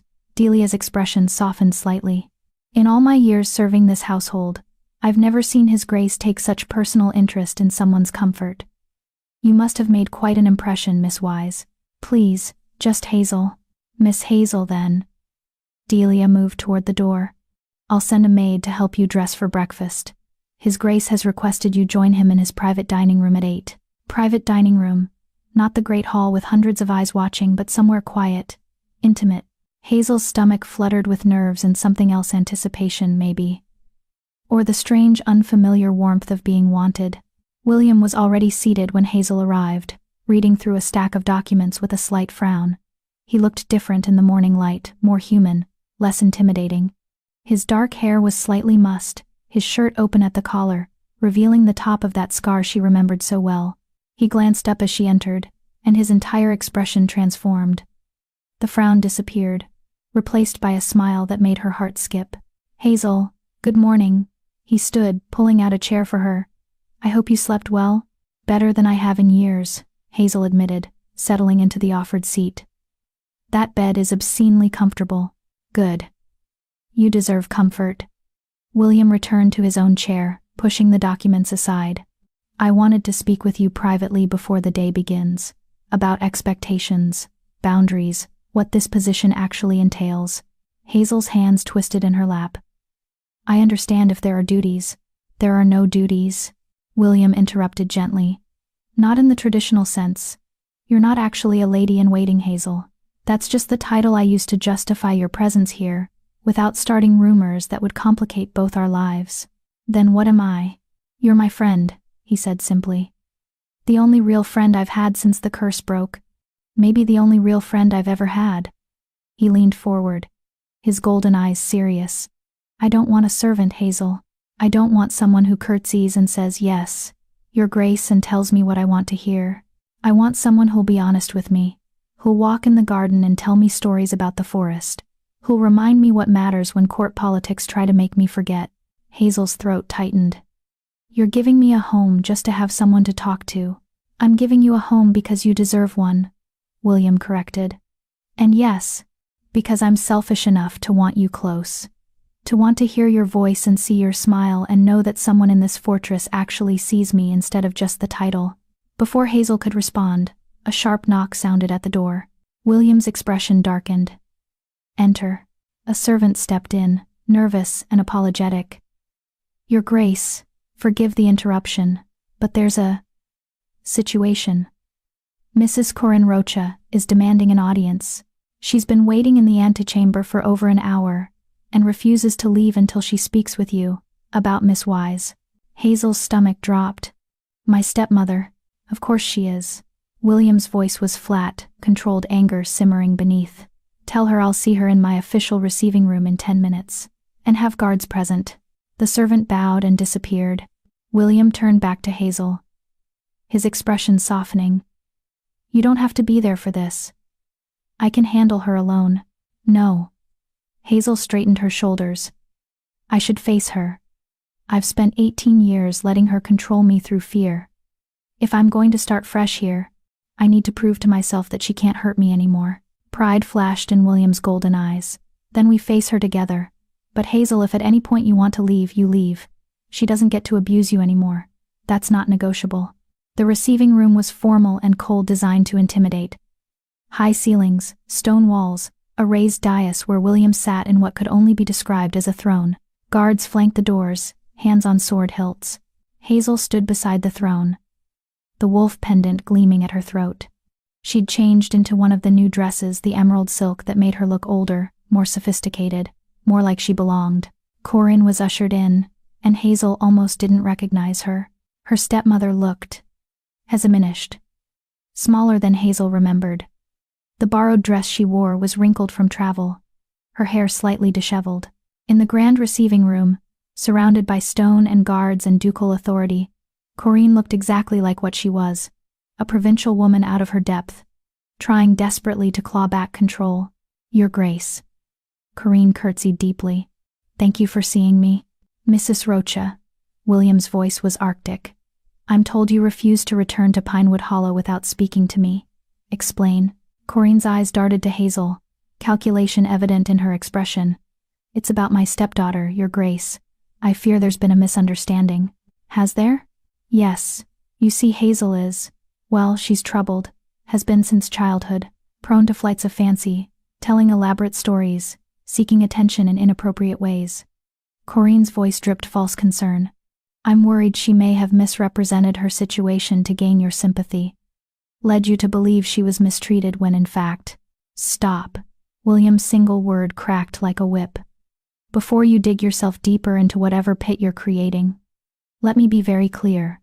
I know exactly who Hazel is. I know exactly what her life has been like. And I know exactly what you are. Corinne's face went pale. Your Grace, I don't understand. You struck her, William said, his voice dropping to something dangerous. 3 days before you came here. Across the face, hard enough to leave a bruise. That was discipline, Corinne said quickly. She was disobedient, needed correction. She needed protection.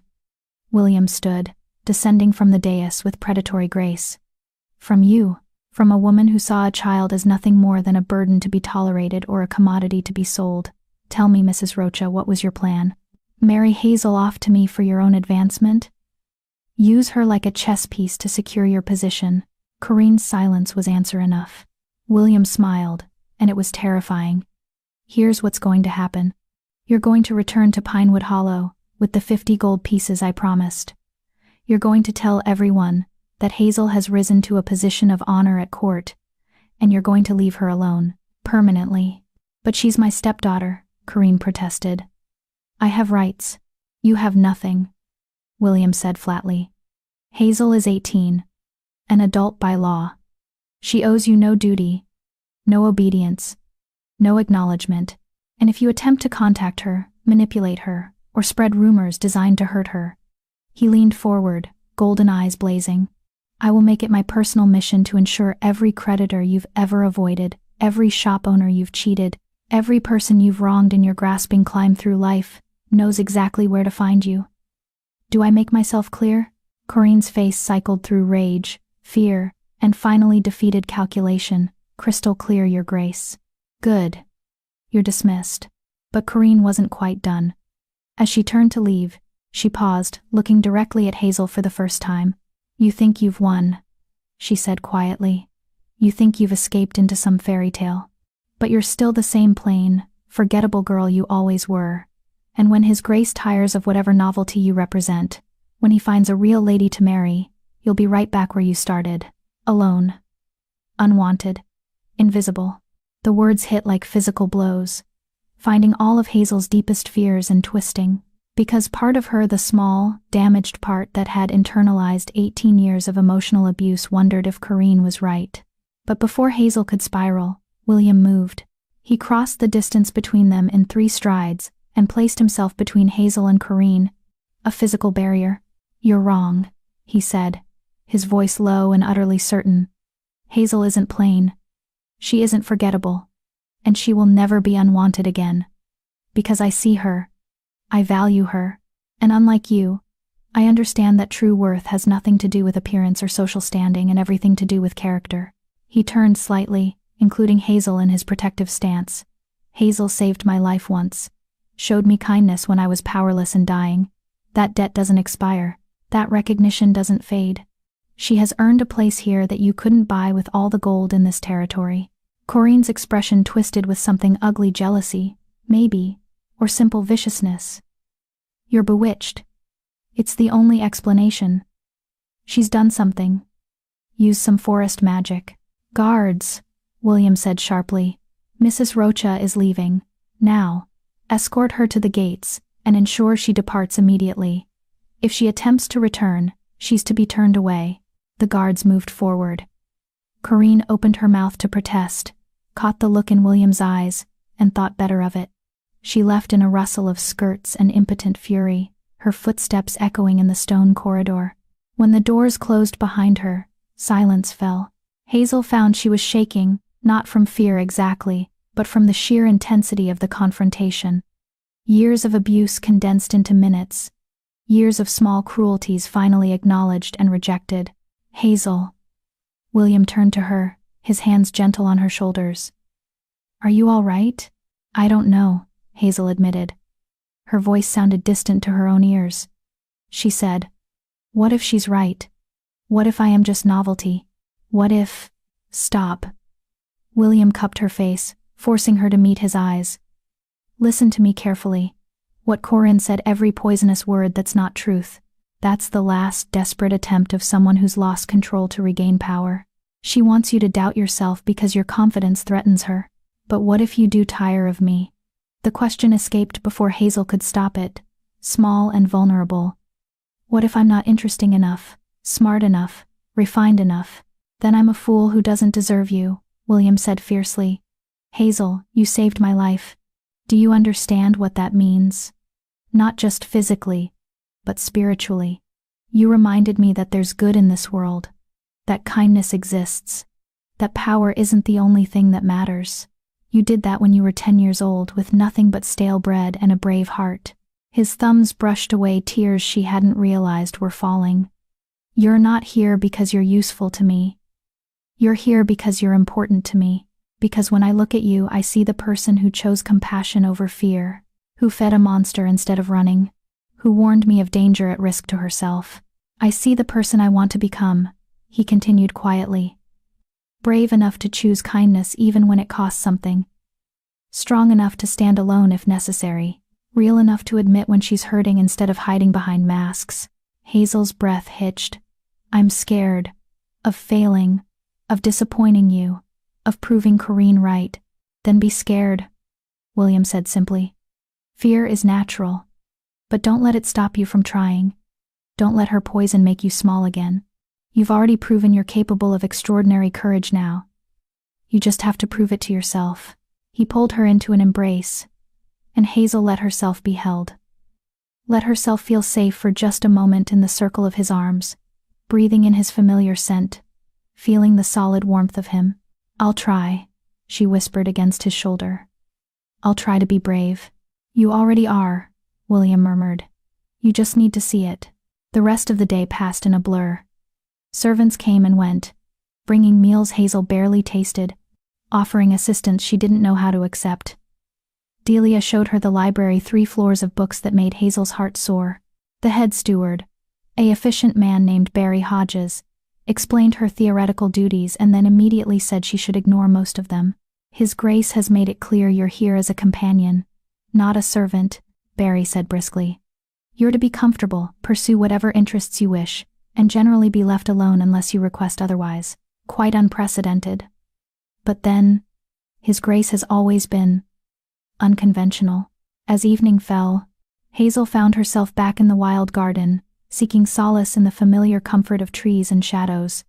She'd changed into a simpler dress, one that allowed her to move freely, and left her hair loose. She was sitting on the edge of the fountain, trailing her fingers through the water, when William found her. I thought you might be here, he said, settling beside her.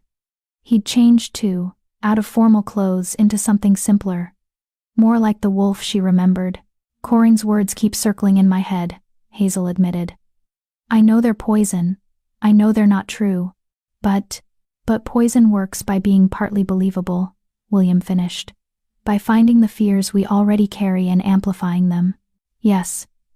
Hazel looked at him, this impossible man who had once been an impossible wolf. How did you deal with it? After the curse broke, when you had to reclaim your life, how did you silence the voices telling you that you'd failed, that you weren't worthy, that you deserved what happened? William was quiet for a long moment, staring into the fountain's depths. Honestly, I didn't. Not at first. I carried the curse's lessons like scars, convinced I was arrogant, that I deserved punishment, that I needed to earn back my right to exist. He turned to face her fully. It took time to understand that learning from mistakes doesn't mean drowning in shame, that growing doesn't require destroying yourself first, that sometimes the bravest thing you can do is accept that you deserve kindness, even from yourself. His hand found hers in the water, their fingers tangling. We'll figure it out together. Both of us learning how to be seen, how to be valued, how to believe we're worthy of the good things we've found. It won't be easy. Corinne's poison will whisper in your ear sometimes, and the witch's curse will echo in mine, but we'll remind each other of the truth. What truth? Hazel whispered. That we saved each other, William said simply. That we chose kindness when cruelty was easier. That we're brave enough to try, even when we're scared. That we're worthy of the home we found together. Above them, stars began to emerge in the darkening sky. The fountain murmured its endless song, and in the shadows between the ancient trees, the world felt vast and full of possibility. Thank you, Hazel said quietly. For defending me today. For seeing past Corinne's poison. For believing in me when I'm still learning to believe in myself. Always, William promised. That's what pact does, we protect each other. And Hazel? I won, His golden eyes gleamed in the starlight. Your pack now. My pack. Nothing changes that. Hazel squeezed his hand, feeling the strength in his grip, the certainty in his words. Maybe she wasn't invisible anymore. Maybe she was exactly where she belonged. Maybe, just maybe, this was her home. And as night fell over Thornwick, in the wild garden where wolves had once been honored and magic still lingered in the stones, two souls who had saved each other sat together in comfortable silence, learning what it meant to be seen, learning what it meant to be free. Chapter 8. The Witch's Return. 3 months passed like a dream. Hazel settled into life at Thornwick with surprising ease. She spent her mornings in the library, devouring books on history, philosophy, and botany. Her afternoons were often spent with William walking in the wild garden, discussing territory matters he valued her input on, or simply existing in comfortable silence while he worked through documents. And she sketched the plants she'd observed. The court had stopped whispering about her presence. Or rather, they'd grown accustomed to it. The Duke's unusual companion, they called her. The forest girl who'd somehow earned the Alpha's favor. Some still speculated about the nature of their relationship. Others simply accepted that William Gillespie did as he pleased, and questioning him was pointless. Hazel found she didn't care either way. For the first time in her life, she was content. But contentment, she was learning, was a fragile thing. The first sign of trouble came on a gray morning in early autumn, when Hazel woke to find the wild garden transformed. Every rose had turned black overnight. Not withered, transformed. The blooms remained full and perfect, but their petals had become the color of midnight, and when Hazel touched one, it felt cold as ice. William, she breathed, finding him already in the garden, staring at the corrupted flowers with an expression she'd never seen before. Fear. She's here, he said quietly. The witch. Somehow she's breached the wards. The one who cursed you? Yes. William's hand went to his ribs, unconsciously touching the scar beneath his shirt. She disappeared 8 years ago, after I confronted her following the curse breaking. I thought she'd fled the territory, gone somewhere I couldn't reach, but if she's returned. He didn't finish the sentence. Didn't need to. A woman's voice drifted through the garden, melodic and mocking. Poor little Duke. Did you think I'd forgotten about you? She emerged from the shadows between the oaks like smoke taking form. Beautiful in a terrible way, ageless features, silver hair that moved in a wind that didn't exist, eyes that swirled with colors that had no names. She wore a dress of midnight blue that seemed to be made of starlight and shadow. The witch. Rosalind McBride. William had called her once. A name that felt wrong in the mouth, like it was merely a costume worn by something far older. Rosalind. William moved to place himself between the witch and Hazel. You're not welcome here. The curse is broken. Our business is concluded. Is it? Rosalind tilted her head, studying William with those impossible eyes. I lifted the curse, yes. But I never said you were free of me, William Gillespie. Curses are just the beginning. The real punishment comes after. Her gaze shifted past William, landing on Hazel. And who is this? Let me see. Ah. The girl. The one who fed you scraps and warned you of hunters. The one whose kindness broke my carefully crafted spell. Hazel felt those swirling eyes pierce through her, seeing things that should have remained hidden. Her fears, her doubts, the small wounded parts she tried to keep buried. She's under my protection, William said, his voice taking on an edge that reminded Hazel of the wolf, dangerous, territorial, ready to defend. Is she? Rosalind smiled, showing teeth too white and perfect. How sweet. The Duke has found someone to protect. Tell me, does she know what you really are, William? Not just the wolf, that's surface level. Does she know what runs in your blood? What your family has done for generations? Whatever games you're playing, leave Hazel out of them. I'm not playing games. Rosalind's expression turned serious, almost sad. I'm here to finish what I started. You learned humility. Yes. Learned what it means to be powerless, but you didn't learn the most important lesson. She raised her hand, and the air around her shimmered with power.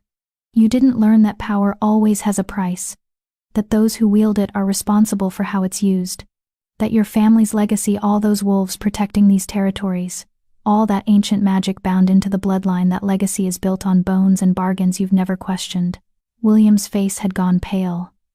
What are you talking about? Your great-great-grandfather, Rosalind said quietly. The one who planted this garden. The one who was cursed and saved, just like you. Do you know what he did to break his curse? What price he paid for his freedom? Silence. Heavy and terrible. He promised his bloodline to the forest. Rosalind continued. Every third generation, a child of his line would be given back to the wild, transformed permanently, a wolf forever, to maintain the balance between human and nature, civilization and magic. It was the condition of his salvation. Hazel's blood went cold. No. Oh yes. Rosalind's eyes fixed on William. And you, Duke William Gillespie, are that third generation. Your curse wasn't just punishment for arrogance. It was preparation, a preview of what's coming.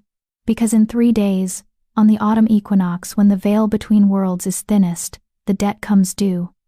You'll transform again, not as punishment, but as payment, and this time, there's no breaking it. William stood frozen, his face a mask of shock and denial. You're lying. Am I? Rosalind gestured to the blackened roses. Test me. Try to remove these roses. Try to change them back. You'll find you can't. They're tied to your fate now. As you transform, they'll spread through the entire garden, then the fortress, then the territory. A reminder that debts must be paid, that balance must be maintained. She turned to leave, her form already beginning to fade. 3 days, William. Spend them well. Say your goodbyes. Make your peace. Because when the equinox comes, the Duke dies and the wolf remains. Wait. Hazel found her voice, stepping forward despite William's protective stance. There must be another way. A loophole. Something. Rosalind paused, looking back with something that might have been pity. There is one way. One possibility. Hope flared in Hazel's chest. Tell us. The bargain requires a wolf from the bloodline, Rosalind said slowly. It doesn't specify which wolf. If another of William's blood were to take his place, volunteer to transform instead, the debt would be satisfied. I'm the last of my line, William said flatly. My father is dead. I have no siblings, no cousins. There's no one else. No living relatives. No, Rosalind agreed. But bloodlines are tricky things. Sometimes they branch in unexpected ways. Sometimes there are connections neither party knows about. Her swirling eyes fixed on Hazel. Sometimes a girl who shares no legal relation might still carry traces of ancient bloodlines in her veins. Might still be close enough to satisfy the bargain if she were willing. Hazel's mind reeled. What are you saying? Your mother, Rosalind said softly. Where was she from? Who was her family? I don't know. She died when I was born.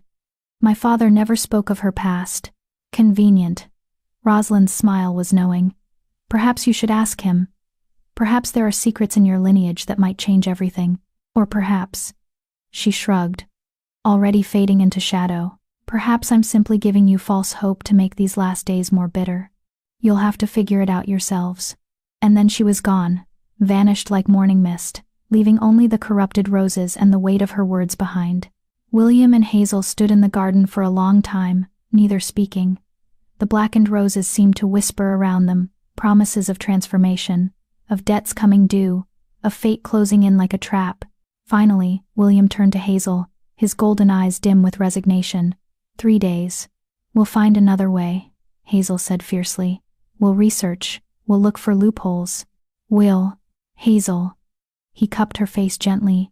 There is no other way. Believe me. My family has been looking for one for generations. The bargain is ironclad. Every third generation. A wolf. And I'm that generation. Then we'll go to my father, Hazel insisted. Ask him about my mother's bloodline. If there's any chance I'm connected, I won't let you sacrifice yourself for me. William's voice was hard, final. Even if you could take my place, even if your bloodline somehow qualified, no. I won't allow it. You don't get to decide that. I'm the Duke. I decide everything within these borders. They glared at each other. And for the first time since she'd arrived at Thornwick, Hazel felt the weight of the power imbalance between them. He was nobility. She was. What? A former nobody given a place through charity. Is that how it is? Hazel asked quietly. You make all the decisions, and I'm just supposed to accept them? Because you're the Duke, and I'm nothing? William flinched like she'd struck him. That's not what I meant. Then what did you mean? Hazel's eyes burned with tears. She refused to shed. You get to save me, but I don't get to save you? You get to protect me, but I have no say in protecting you back? That's not friendship, William. That's ownership. I'm trying to keep you safe, and I'm trying to do the same for you. Hazel's voice cracked. You saved my life, not physically maybe, but in every way that matters. You gave me a home, purpose, worth. You made me feel seen for the first time in my life. And now you expect me to stand by and watch you be transformed into a wolf forever? To lose you without even trying to find another way? William's expression crumbled. I don't want to lose this. These 3 months, they've been the happiest of my life. I don't want them to end. Then fight. Hazel grabbed his hands, squeezing tight. We have 3 days. 3 days to research, to find loopholes, to discover if my mother's bloodline connects somehow. 3 days to exhaust every possibility before we accept defeat. Please, William. Let me try. Let me be brave for you the way you've been brave for me. He stared at her for a long moment, conflict warring in his golden eyes. Then, slowly, he nodded. 3 days, he agreed quietly. We try everything, exhaust every option. But Hazel, if we can't find another way, if the only choice is you or me, I choose me. I won't let you sacrifice yourself. That's non-negotiable. It wasn't a promise Hazel intended to keep if it came to that. But she nodded anyway, accepting the temporary truce. 3 days, she echoed. Then let's not waste a moment. They started in the library, pulling every book on bloodline magic, ancient bargains, and transformation curses. Barry and Delia, when informed of the situation, mobilized the entire household staff to help. Servants searched archives, questioned old-timers in the surrounding villages, sent urgent messages to scholars across the territory. Meanwhile, Hazel sent a rider to Pinewood Hollow with a message for her father. I need to know about my mother's family, her bloodline, everything. It's urgent. The first day passed in a blur of ancient texts and dead ends. Every source confirmed what William already knew: the bargain was absolute. Every 3rd generation, a wolf. No exceptions. The second day, they found records of William's great-great-grandfather's original curse and salvation. The details made Hazel's stomach turn. He'd been cursed for hunting wolves to extinction in the Northern Territories, slaughtering entire packs for sport and profit. His salvation had come at the cost of promising his bloodline would provide balance, 1 permanent wolf per 3 generations, to restore what he'd destroyed. My family built our wealth on wolf pelts, William said quietly, staring at the records. Thousands of them. We nearly wiped out the entire population before the witch intervened. The curse wasn't cruelty, it was justice. Restoration of balance. That doesn't make you responsible for your ancestors' crimes, Hazel argued. Doesn't it? William's expression was bleak. I inherited his wealth, his title, his power. Why shouldn't I inherit his debts? Hazel had no answer for that. On the evening of the second day, the rider returned from Pinewood Hollow. He brought a letter from Clint Marquez, brief, hastily written, heavy with words that had been held back for 18 years. Hazel, your mother's family came from the deep forests north of here. They called themselves the Wolf Keeper's old bloodline, older than any duke or territory. They lived alongside wolves, protected them, were said to share their magic. My wife refused to speak of them, said she'd left that life behind when she married me. She had a mark on her shoulder, a wolf's head, like a birthmark but too perfect. You have the same mark. I saw it the day you were born. I don't know if this helps. I don't understand what you're involved in. But if you carry your mother's blood, you carry something ancient, something the forests recognize. Be careful. Your father. Hazel's hand went unconsciously to her left shoulder, where beneath her dress, a birthmark she'd always had suddenly felt like it was burning. A wolf's head. Wolfkeeper blood. It's enough, William said, reading over her shoulder. Your bloodline qualifies. You could take my place. No, Hazel said firmly. We use this information to find another way. If my bloodline connects to wolves, maybe I can negotiate with the magic. Maybe nothing. William's voice was gentle but final. Hazel, we have 1 day left. 1 day before the equinox. And I'm not going to spend it watching you throw yourself into danger for me. Then what are you going to spend it doing? Hazel demanded. Accepting defeat? Preparing to be a wolf forever? I'm going to spend it with you, William said quietly. However much time we have left, I want to spend it here, in this garden, with the person who saved me. The person who made these last months worth living. Hazel's eyes burned with tears. That's giving up. That's acceptance. William pulled her close, pressing his forehead to hers in a gesture that echoed their first meeting. Wolf to girl, then to now. Hazel, I'm not afraid of being a wolf again. I survived it once. I'll survive it permanently. But I am afraid of losing you not to transformation, but to foolish sacrifice. Promise me you won't do anything reckless. Promise me you'll let this play out as it must. Hazel closed her eyes, breathing in his familiar scent, feeling the solid warmth of him, and lied. I promise, she whispered, because she'd learned something in her 18 years of being invisible, of being forgotten, of being the burden no one wanted. She'd learned that sometimes, the bravest thing you can do is break a promise to save someone you love. And Hazel loved William Gillespie, loved him as a friend, as a protector, as the wolf who had understood her, and the man who had saved her. She would not let him be transformed, would not let him pay for his ancestors' crimes, even if it meant transforming in his place, even if it meant becoming a wolf forever. Tomorrow was the equinox. Tomorrow, the debt came due. And tomorrow, Hazel would do what she'd always done best.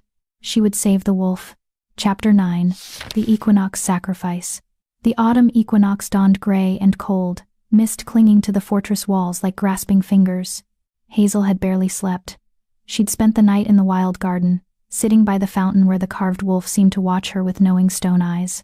The blackened roses had spread further now they covered half the garden, their cold petals releasing a faint scent of magic and inevitability. William found her there at dawn, 2 cups of tea in his hands. He looked as exhausted as she felt. Shadows under his golden eyes, tension in every line of his body.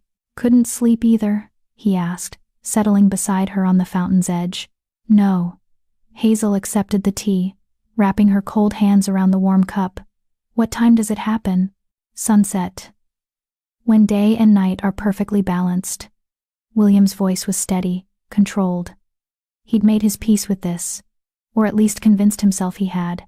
The magic will pull me to this garden specifically. It's the heart of the original bargain, where my ancestor first made his promise. I'll transform here. And then? Hazel prompted when he trailed off. And then I'll run, William said quietly. Into the deep forest, away from civilization. I can't stay here, Hazel. Can't risk the wolf taking over completely. Forgetting who I was. Better to live wild and free than caged and mad.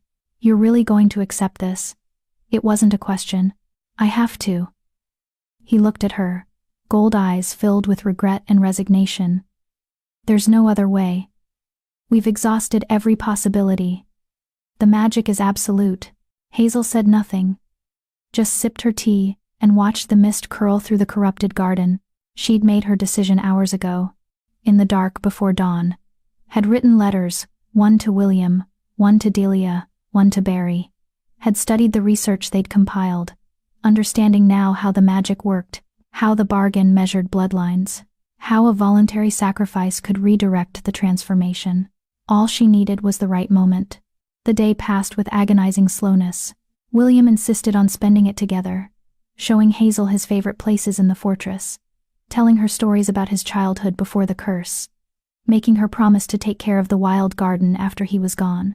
The roses will return to normal once the debt is paid, he explained as they walked through the corrupted blooms. The magic won't need to mark them anymore. I want you to tend them. Keep this place wild and free. It's important. I will, Hazel said, her throat tight with words she couldn't speak. Not yet. They had lunch in the private dining room where they'd eaten so many meals together, though neither could manage more than a few bites. They walked the fortress walls, looking out over the territory William would no longer rule. They sat in comfortable silence in the library while afternoon light slanted through the windows. And all the while, Hazel felt time slipping away like sand through her fingers. Finally, as the sun began its descent toward the horizon, William stood. "It's time. The magic is already pulling at me, I can feel it. We should go to the garden." Hazel followed him on numb legs, her heart hammering. The garden was different now. The mist had thickened, and the air itself seemed to hum with power. The blackened roses had spread to cover everything, turning the wild garden into something otherworldly, dangerous. Magic made visible. William walked to the center, to the fountain where the carved wolf watched. His hands were shaking slightly, but his voice remained steady. "Hazel, I need you to leave before it happens. Go back to the fortress, stay inside. The transformation, it's not gentle. Not something you should witness. No." Hazel moved to stand in front of him, her hand finding his. "I'm not leaving you alone for this. I'm staying until the end. Hazel, please." Her voice broke. "You've given me so much. Let me give you this someone who sees you, right until the last moment. Someone who'll remember William Gillespie the man, not just the wolf." Pain and gratitude warred in his expression. Finally, he nodded. "All right, but promise me you'll be safe. Promise you'll leave if it becomes dangerous." "I promise," Hazel said. Another lie. The last one. The sun touched the horizon, and the garden exploded with power. Light erupted from the fountain, spreading in waves across the corrupted roses. The carved wolf's eyes began to glow with the same golden fire that burned in William's gaze, and William himself gasped, doubling over as magic seized him. "It's starting," he gritted out. "Hazel, please, I'm not going anywhere." His body began to change, bones shifting, muscles reforming. The transformation was brutal, agonizing. Hazel watched with tears streaming down her face as the man she loved was forcibly reshaped into the wolf he'd once been. But she didn't look away. Wouldn't dishonor him by flinching from his pain. William's clothes tore as his form expanded, dark fur erupting across his skin. His hands became paws, claws digging into the earth. His face elongated into a muzzle, teeth sharpening, golden eyes remaining constant through the horror of transformation. Within minutes, the man was gone. In his place stood a massive wolf, bigger than the wounded creature Hazel had fed years ago. Magnificent and terrible, and heartbreakingly familiar. The wolf that had been William looked at her with those golden eyes, and Hazel saw recognition there. Awareness. He was still in there, still fighting to hold on to his humanity. But the magic wasn't finished. Chains of light erupted from the fountain, wrapping around the wolf, binding him. Not physical chains, these were magical, designed to drag him away, pull him into the deep forest where he would run wild forever. This was the moment. Now or never. Hazel stepped forward, placing herself between the wolf and the pulling magic. She felt the power of the bargain recognize her, felt it measure her blood, her lineage, her wolfkeeper heritage. And she spoke the words she'd found in the ancient texts, the formula for voluntary sacrifice. "I, Hazel Wise, daughter of wolfkeeper blood, offer myself in place of William Gillespie. I claim the right of substitution, blood for blood, wolf for wolf. Let the debt be mine." No. The word came from the wolf, distorted but recognizable. William's voice, fighting through the transformation. "Hazel, don't." But it was too late.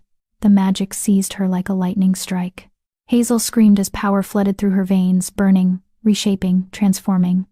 She felt her bones begin to shift, felt fur starting to erupt across her skin. The wolfkeeper mark on her shoulder blazed with heat, spreading, consuming. This was it. She was transforming, taking William's place, saving him, even if it cost her everything. But then, the garden exploded with silver light, and a new voice cut through the chaos. Enough. Rosalind McBride stepped out of the shadows, no longer mocking or cruel. Her expression was grave, almost sad. She raised her hands, and the transformation magic froze, not stopped, but suspended, holding Hazel halfway between human and wolf. "You foolish, brave child," Rosalind said quietly. "Do you have any idea what you've just done?" Hazel couldn't speak, her throat was caught mid-transformation, her vocal cords somewhere between human and animal. but her eyes burned with defiance. I saved him. That's what matters. Rosalind turned to the wolf that was William, who had broken free of the chains and was desperately trying to reach Hazel. And you? Were you really going to let her do this? Accept her sacrifice without protest?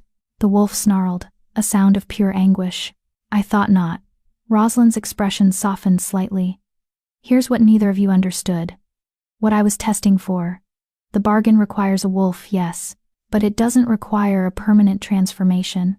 It requires willingness to sacrifice, understanding of cost, recognition that power demands responsibility. She gestured, and the magic shifted, changing. Your great-great-grandfather agreed to give a wolf because he'd taken so many, but the true payment isn't the transformation, it's the lesson. The understanding that every power comes with a price, that every privilege demands service. Rosalind looked between them, Hazel frozen in transformation, William trapped in wolf form. Both of you were willing to sacrifice yourselves for the other. Both of you understood the cost and chose to pay it anyway. That's the lesson. That's what the bargain actually measures. Not bloodline or form, but character. Willingness to protect those you love, even when it costs everything. She waved her hand, and the transformation magic began to reverse. Hazel gasped as her body shifted back to human, bones reforming, fur receding. Within moments, she was herself again, shaking, exhausted, but whole. And William, the wolf's form shimmered, and suddenly William Gillespie stood there, human and naked, and staring at Rosalind with shock and desperate hope. What are you saying? He demanded. I'm saying the debt is paid, Rosalind said simply. You both proved you understood the lesson. You both demonstrated the character your ancestor lacked, willingness to sacrifice for others, understanding that power means protecting the vulnerable, recognition that nobility is earned through action, not inherited through blood. She turned to leave, already fading. The bargain is satisfied, the wolves are restored, and you too. A ghost of a smile crossed her ageless face. You're free, both of you, to live as you choose, to build whatever life you want, together. Wait. Hazel found her voice. Why? Why test us like this? Why put us through? Because power without testing becomes corruption, Rosalind said quietly. Your family needed to learn that lesson every generation, William. Needed to be reminded that your privilege comes with responsibility, that the wolves you once hunted are under your protection now. That nobility means service, not dominion. And me? Hazel asked. What was my part in this? You were his salvation, Rosalind said. Then and now. The girl who showed kindness to a wounded wolf. The woman who would transform herself to save him. You broke his first curse with compassion. You broke this one with courage. She was almost gone now, just a shimmer in the twilight. The garden will heal. The roses will bloom red again by morning. And you too. Well, you'll figure out what comes next. You always do. And then she was gone. Silence fell over the garden. The corrupted roses were already changing. Black petals shifting to deep red. Life returning to what had been marked by death. Hazel and William stared at each other across the fountain, both trembling, both hardly daring to believe it was over. Then William moved, closing the distance between them in 3 strides, and pulling her into his arms with desperate intensity. You idiot, he choked out, his face buried in her hair. You beautiful, brave, reckless idiot. You were going to transform for me. Actually do it. Of course I was, Hazel said, her voice muffled against his shoulder. She was shaking, reaction setting in. Did you really think I'd let you sacrifice yourself? After everything you've done for me? I told you not to do anything reckless. And I told you I wouldn't let you face this alone. Hazel pulled back enough to look at him, tears streaming down her face. We save each other, William. That's what we do. That's what we've always done. He cupped her face in his hands, his golden eyes blazing with something fierce and tender. I thought I'd lost you.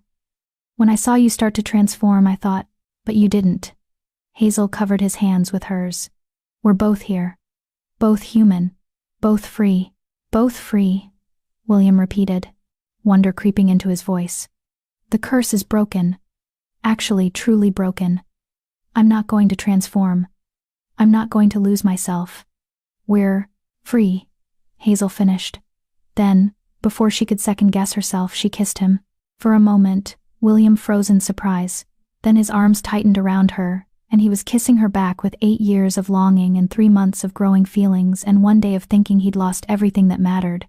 When they finally broke apart, both breathless, William rested his forehead against hers, that gesture that had become theirs, wolf to girl, man to woman. "I love you," he said quietly. "I've been trying not to say it, trying not to complicate things, but I love you, Hazel. I think I've loved you since you were 10 years old, and offering stale bread to a dying wolf with more courage than sense." Hazel's laugh was half sob. "I love you too. I think I've loved you since you pressed your head against my hand and let me see past the monster to the person underneath." "Not a monster," William corrected gently. "Just lost. Until you found me. And you found me," Hazel whispered. "When I was invisible and unwanted and convinced I didn't matter, you saw me. Made me matter." "You always mattered," William said fiercely. "You just needed someone who could see it." They stood like that for a long time, holding each other in the healing garden while the sun set and stars emerged overhead. Around them, the last of the corrupted roses transformed back to living red, and the fountain's water ran clear and bright. The debt was paid, the curse was broken, and 2 souls who had saved each other were finally truly free. Chapter 10. The Alpha's Queen. 1 year later, autumn returned to Thornwick, but this time it brought celebration instead of fear. The wild garden blazed with red roses in full bloom, their petals catching the golden afternoon light. Lanterns hung from the ancient oaks, waiting to be lit as evening fell. White ribbons wound through the thorned vines, transforming the space from wild sanctuary to something magical, a place where civilization and nature met in perfect harmony.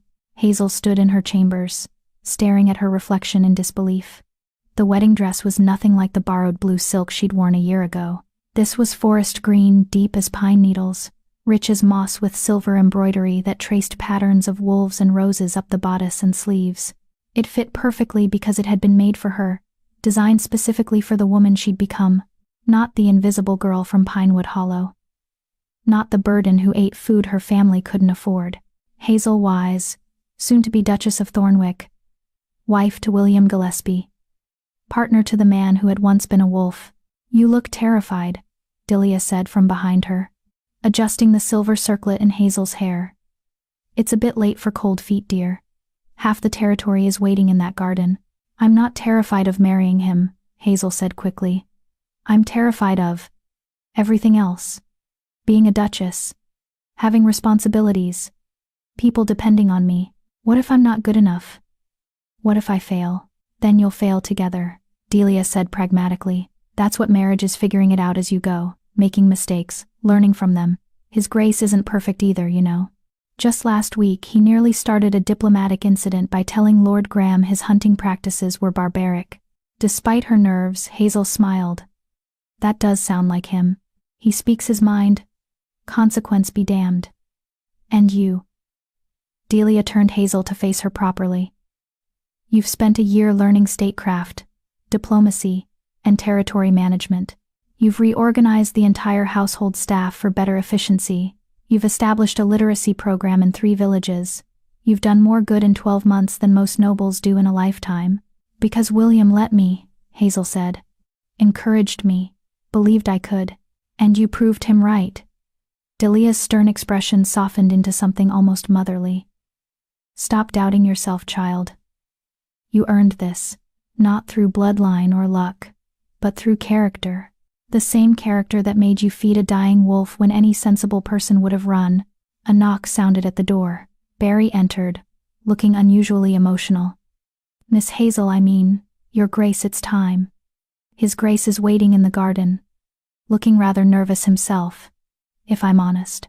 Hazel took a deep breath. "All right, let's do this." The walk to the garden felt surreal. Servants lined the corridors, smiling and nodding as she passed. Some had been skeptical when William first brought her here, and nobody elevated beyond her station. But over the past year, she'd won them over through genuine kindness, hard work, and the simple fact that she treated them like people instead of furniture. The garden entrance was wreathed in flowers. Through the archway, Hazel could see the crowd, hundreds of people from across the territory. Nobles and commoners mixed together at William's insistence. Traditional wedding ceremonies separated people by rank. William had declared that tradition stupid and invited everyone. Music began, not the formal processional Hazel had expected, but something wilder. Forest sounds woven into melody, drums that echoed heartbeats, flutes that sang like wind through trees. Hazel stepped through the archway, and the crowd rose, but she barely saw them. Her eyes found William immediately, standing by the fountain in formal clothes that somehow looked uncomfortable on him, as if the Duke's regalia could never quite contain the wolf underneath. His golden eyes locked on hers, and his expression transformed. Wonder, love, gratitude, all of it written plainly across his face for everyone to see. Hazel walked toward him, past the rows of witnesses, through the garden that had been their sanctuary. With each step, she felt the last of her doubts fall away. This was right, this was home, this was where she belonged. She reached William, and he took her hands. His grip warm and solid and slightly trembling. "You're beautiful," he whispered. "You're always beautiful. But today you're God's." "Hazel, you're not so bad yourself," she whispered back, and was rewarded with his grin, the one that made him look young and carefree and completely human. The ceremony was short. William had rejected most of the traditional elements, keeping only what mattered, the vows. Father Damien Barrera, the priest from Pinewood Hollow who'd made the journey specifically for this, cleared his throat. "We gather today to witness the joining of two souls. Duke William Gillespie, do you take this woman as your wife, to honor and protect, to stand beside through all of life's transformations?" "I do," William said clearly. His hands tightened on Hazel's. "I vow to see her always, to value her always, to protect her always. As she once protected me when I was powerless, I will defend her with everything I am. As she showed me kindness, I will show her love. As she gave me freedom, I give her my heart. Freely, completely, forever." Hazel's eyes burned with tears. "Hazel Wise," Father Damien continued, "do you take this man as your husband, to honor and protect, to stand beside through all of life's transformations?" "I do," Hazel said, her voice steady despite the emotion threatening to overwhelm her. "I vow to see you always, not just the Duke but the man, not just the power but the person. As you gave me home when I had none, I give you my loyalty. As you gave me purpose when I felt worthless, I give you my strength. As you gave me love, I give you mine, freely, completely, forever." William's eyes were suspiciously bright. "Then, by the power vested in me," Father Damien said with a smile, "I declare you husband and wife. Your Grace, you may kiss your bride." William pulled Hazel close, and kissed her as if they were the only two people in the garden. As if the crowd and the ceremony and the titles didn't exist, just them. Just this moment, just the recognition of two souls who had found each other against impossible odds. The garden erupted in cheers. Lanterns blazed to life as if by magic. Music swelled. And somewhere in the deep forest beyond the fortress walls, a wolf howled, answered immediately by others. A chorus of recognition. The packs acknowledged their alpha's choice, his mate, his queen. When William and Hazel finally broke apart, both breathless and grinning, the celebration began in earnest. The feast that followed was legendary. Tables groaned under the weight of food, roasted meats, fresh bread, autumn vegetables, desserts that made even the stern Delia smile. Wine flowed freely. Musicians played everything from formal court dances to folk songs from the villages. Nobles and commoners danced together, the usual barriers of rank dissolved by William's absolute refusal to acknowledge them. "This is chaos," one elderly nobleman complained to William during the festivities. "Mixing ranks like this. It's unseemly." "Then leave," William said pleasantly. "No one's forcing you to stay." The nobleman sputtered and retreated. Beside William, Hazel bit back a laugh. "You're terrible at diplomacy," she said. "I'm excellent at diplomacy," William corrected. "I'm just selective about who deserves it. People who treat others with respect get diplomacy. People who don't get honesty. That's not how politics works." "Then politics can adapt to me." William pulled her close. his hand settling possessively at her waist. "I'm the Duke. I make the rules. And my first rule as a married man is that my wife never has to pretend to be anything other than herself. Not for politics, not for appearances, not for anyone." Hazel leaned into him, feeling safe and cherished and impossibly happy. "What's your second rule?" "That I get to dance with her at least 3 times tonight, propriety be damned." "Propriety says once is proper, twice is pushing it." 3 times, William said firmly. "Minimum, possibly 4, maybe 5. I haven't decided yet." They danced until Hazel's feet ached in the formal shoes. They ate until they were both too full to move. They laughed and talked and accepted congratulations from what felt like every person in the territory. And through it all, Hazel kept touching the wolf pendant at her throat, the one William had given her a year ago, now accompanied by a wedding band of silver and gold intertwined. 2 symbols, 2 promises, protection and partnership, recognition and love. As midnight approached, William pulled Hazel aside, leading her away from the celebration toward a quieter corner of the garden. "There's something I want to show you," he said, his voice slightly nervous. "I was going to wait, but I can't. It's been ready for weeks and I'm terrible at keeping secrets from you." He led her to a section of the garden she hadn't explored much, the northern edge where the fortress walls met wild forest. There, hidden among ancient oaks, stood a small cottage. No, not a cottage. A house. Beautifully crafted from wood and stone, large enough for comfort but small enough to feel cozy. Climbing roses covered one wall. Windows glowed with warm light from within. "What is this?" Hazel breathed. "Our home," William said softly. "The fortress is fine for official business, for ceremonies and politics. But I wanted us to have a place that was just ours, where we could be William and Hazel, not Duke and Duchess, where we could escape when court life becomes too much." He opened the door, and Hazel stepped inside to find a space that was perfect. A main room with a fireplace and comfortable chairs. A kitchen that actually looked used, not decorative. A library filled with books on forestry and nature and fairy tales. Stairs leading to what must be a bedroom above. "The garden is right there," William said, gesturing through the back windows. "You can tend the roses, walk among the trees, have the forest close whenever you need it. And we're still on fortress grounds, still close enough to handle responsibilities. But here we can just be us." Hazel turned to him, tears streaming freely now. "It's perfect. You're perfect. This whole day has been." "Not perfect," William interrupted gently. "I'm not perfect, Hazel. I'm still learning to be a good Duke. Still learning to navigate politics without offending everyone. Still learning what it means to be worthy of you." He cupped her face, his thumbs brushing away her tears. "But I promise to keep trying, to keep growing, to keep choosing kindness and courage over convenience and tradition. Because you taught me that. You showed me what true nobility looks like." "You taught me too," Hazel said. "You showed me that I was worth protecting, worth loving, worth seeing. You gave me everything I never knew I needed." "Then we'll keep teaching each other," William said. "Keep saving each other, keep figuring out this life together." He smiled, that wolf-sharp grin she loved.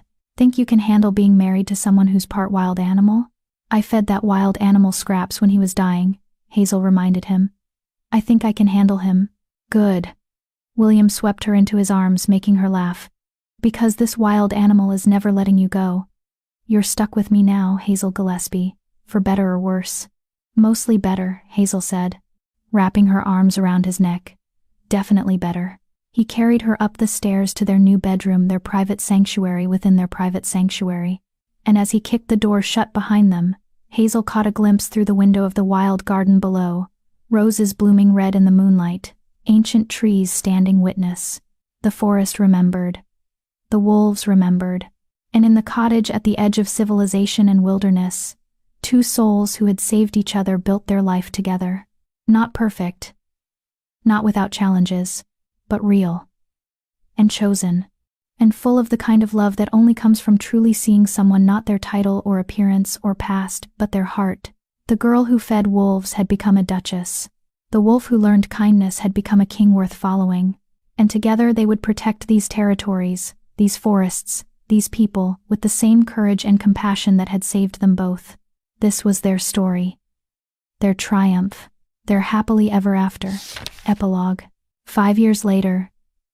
In the wild garden where roses bloomed eternal and magic still whispered through the trees, a small child laughed as she chased butterflies through the undergrowth. She had her mother's dark hair and her father's golden eyes, an impossible combination that marked her as something special. Something other. Careful, Emma, Hazel called from where she sat by the fountain, one hand resting on her rounded belly. Another child on the way. Their second miracle. William appeared from the cottage, a basket of fresh bread in his hands. Let her run, he said, settling beside his wife. She's got wolf blood in her veins. She needs to feel wild sometimes. She's 3, Hazel pointed out. Everything is wild to her. Exactly. William handed Hazel a piece of still warm bread. Remember when you used to bring me bread? In the clearing? How could I forget? Hazel leaned against him, comfortable and content. Best decision I ever made. Well, second best. First best was agreeing to stay here. Third best was marrying me, William said smugly. That was implied in the staying, Hazel teased. Little Emma ran up to them, her hands cupped carefully. Mama, Papa, look, a beetle. She opened her hands to show them an iridescent beetle that immediately flew away. Emma's face fell into tragedy. It's okay, William said gently, pulling his daughter onto his lap. Some things need to be free. But if you're very still and very patient, another will come. The forest always shares its treasures with those who respect it. Like Mama shared bread with the wolf? Emma asked. She'd heard the story 100 times and never tired of it. Exactly like that, William confirmed. Your mama showed kindness to a creature everyone else feared, and that kindness changed everything. Emma looked at Hazel with solemn golden eyes. Will I meet a wolf someday? You might, Hazel said. And if you do, you remember, wolves are smart, loyal, protective.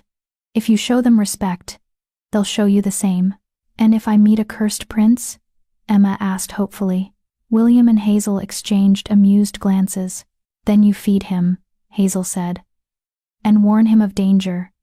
And see past the curse to the person underneath. Just like any good person would. Emma nodded seriously, then wriggled off William's lap to resume her butterfly chase. She's going to be trouble, William observed. She's going to be magnificent, Hazel corrected. Strong and brave and kind. Everything good that comes from both our bloodlines. Wolf keeper and cursed noble, William mused. Quite the combination. The best combination. Hazel took his hand, lacing their fingers together. We broke curses, changed territories, and built something real. Imagine what she'll do. In the distance, Emma's laughter rang out like bells. The roses bloomed red and full. The ancient oaks whispered their approval. And in the cottage at the edge of the wild garden, 2 people who had saved each other watched their daughter run free and dreamed of the future. A future built on kindness, on courage, on the simple truth that sometimes, the bravest thing you can do is offer bread to a wounded wolf, because you never know who you might save, or who might save you in return. Dear viewers, as Hazel and William's journey comes to a close, I leave you with this. Have you ever shown kindness to someone when they had nothing to offer in return? Or has someone seen your worth when the world made you feel invisible? Sometimes the smallest acts of compassion create the most profound transformations, not just for others but for ourselves. If this story touched your heart, please leave a like and let me know in the comments what act of unexpected kindness changed your life.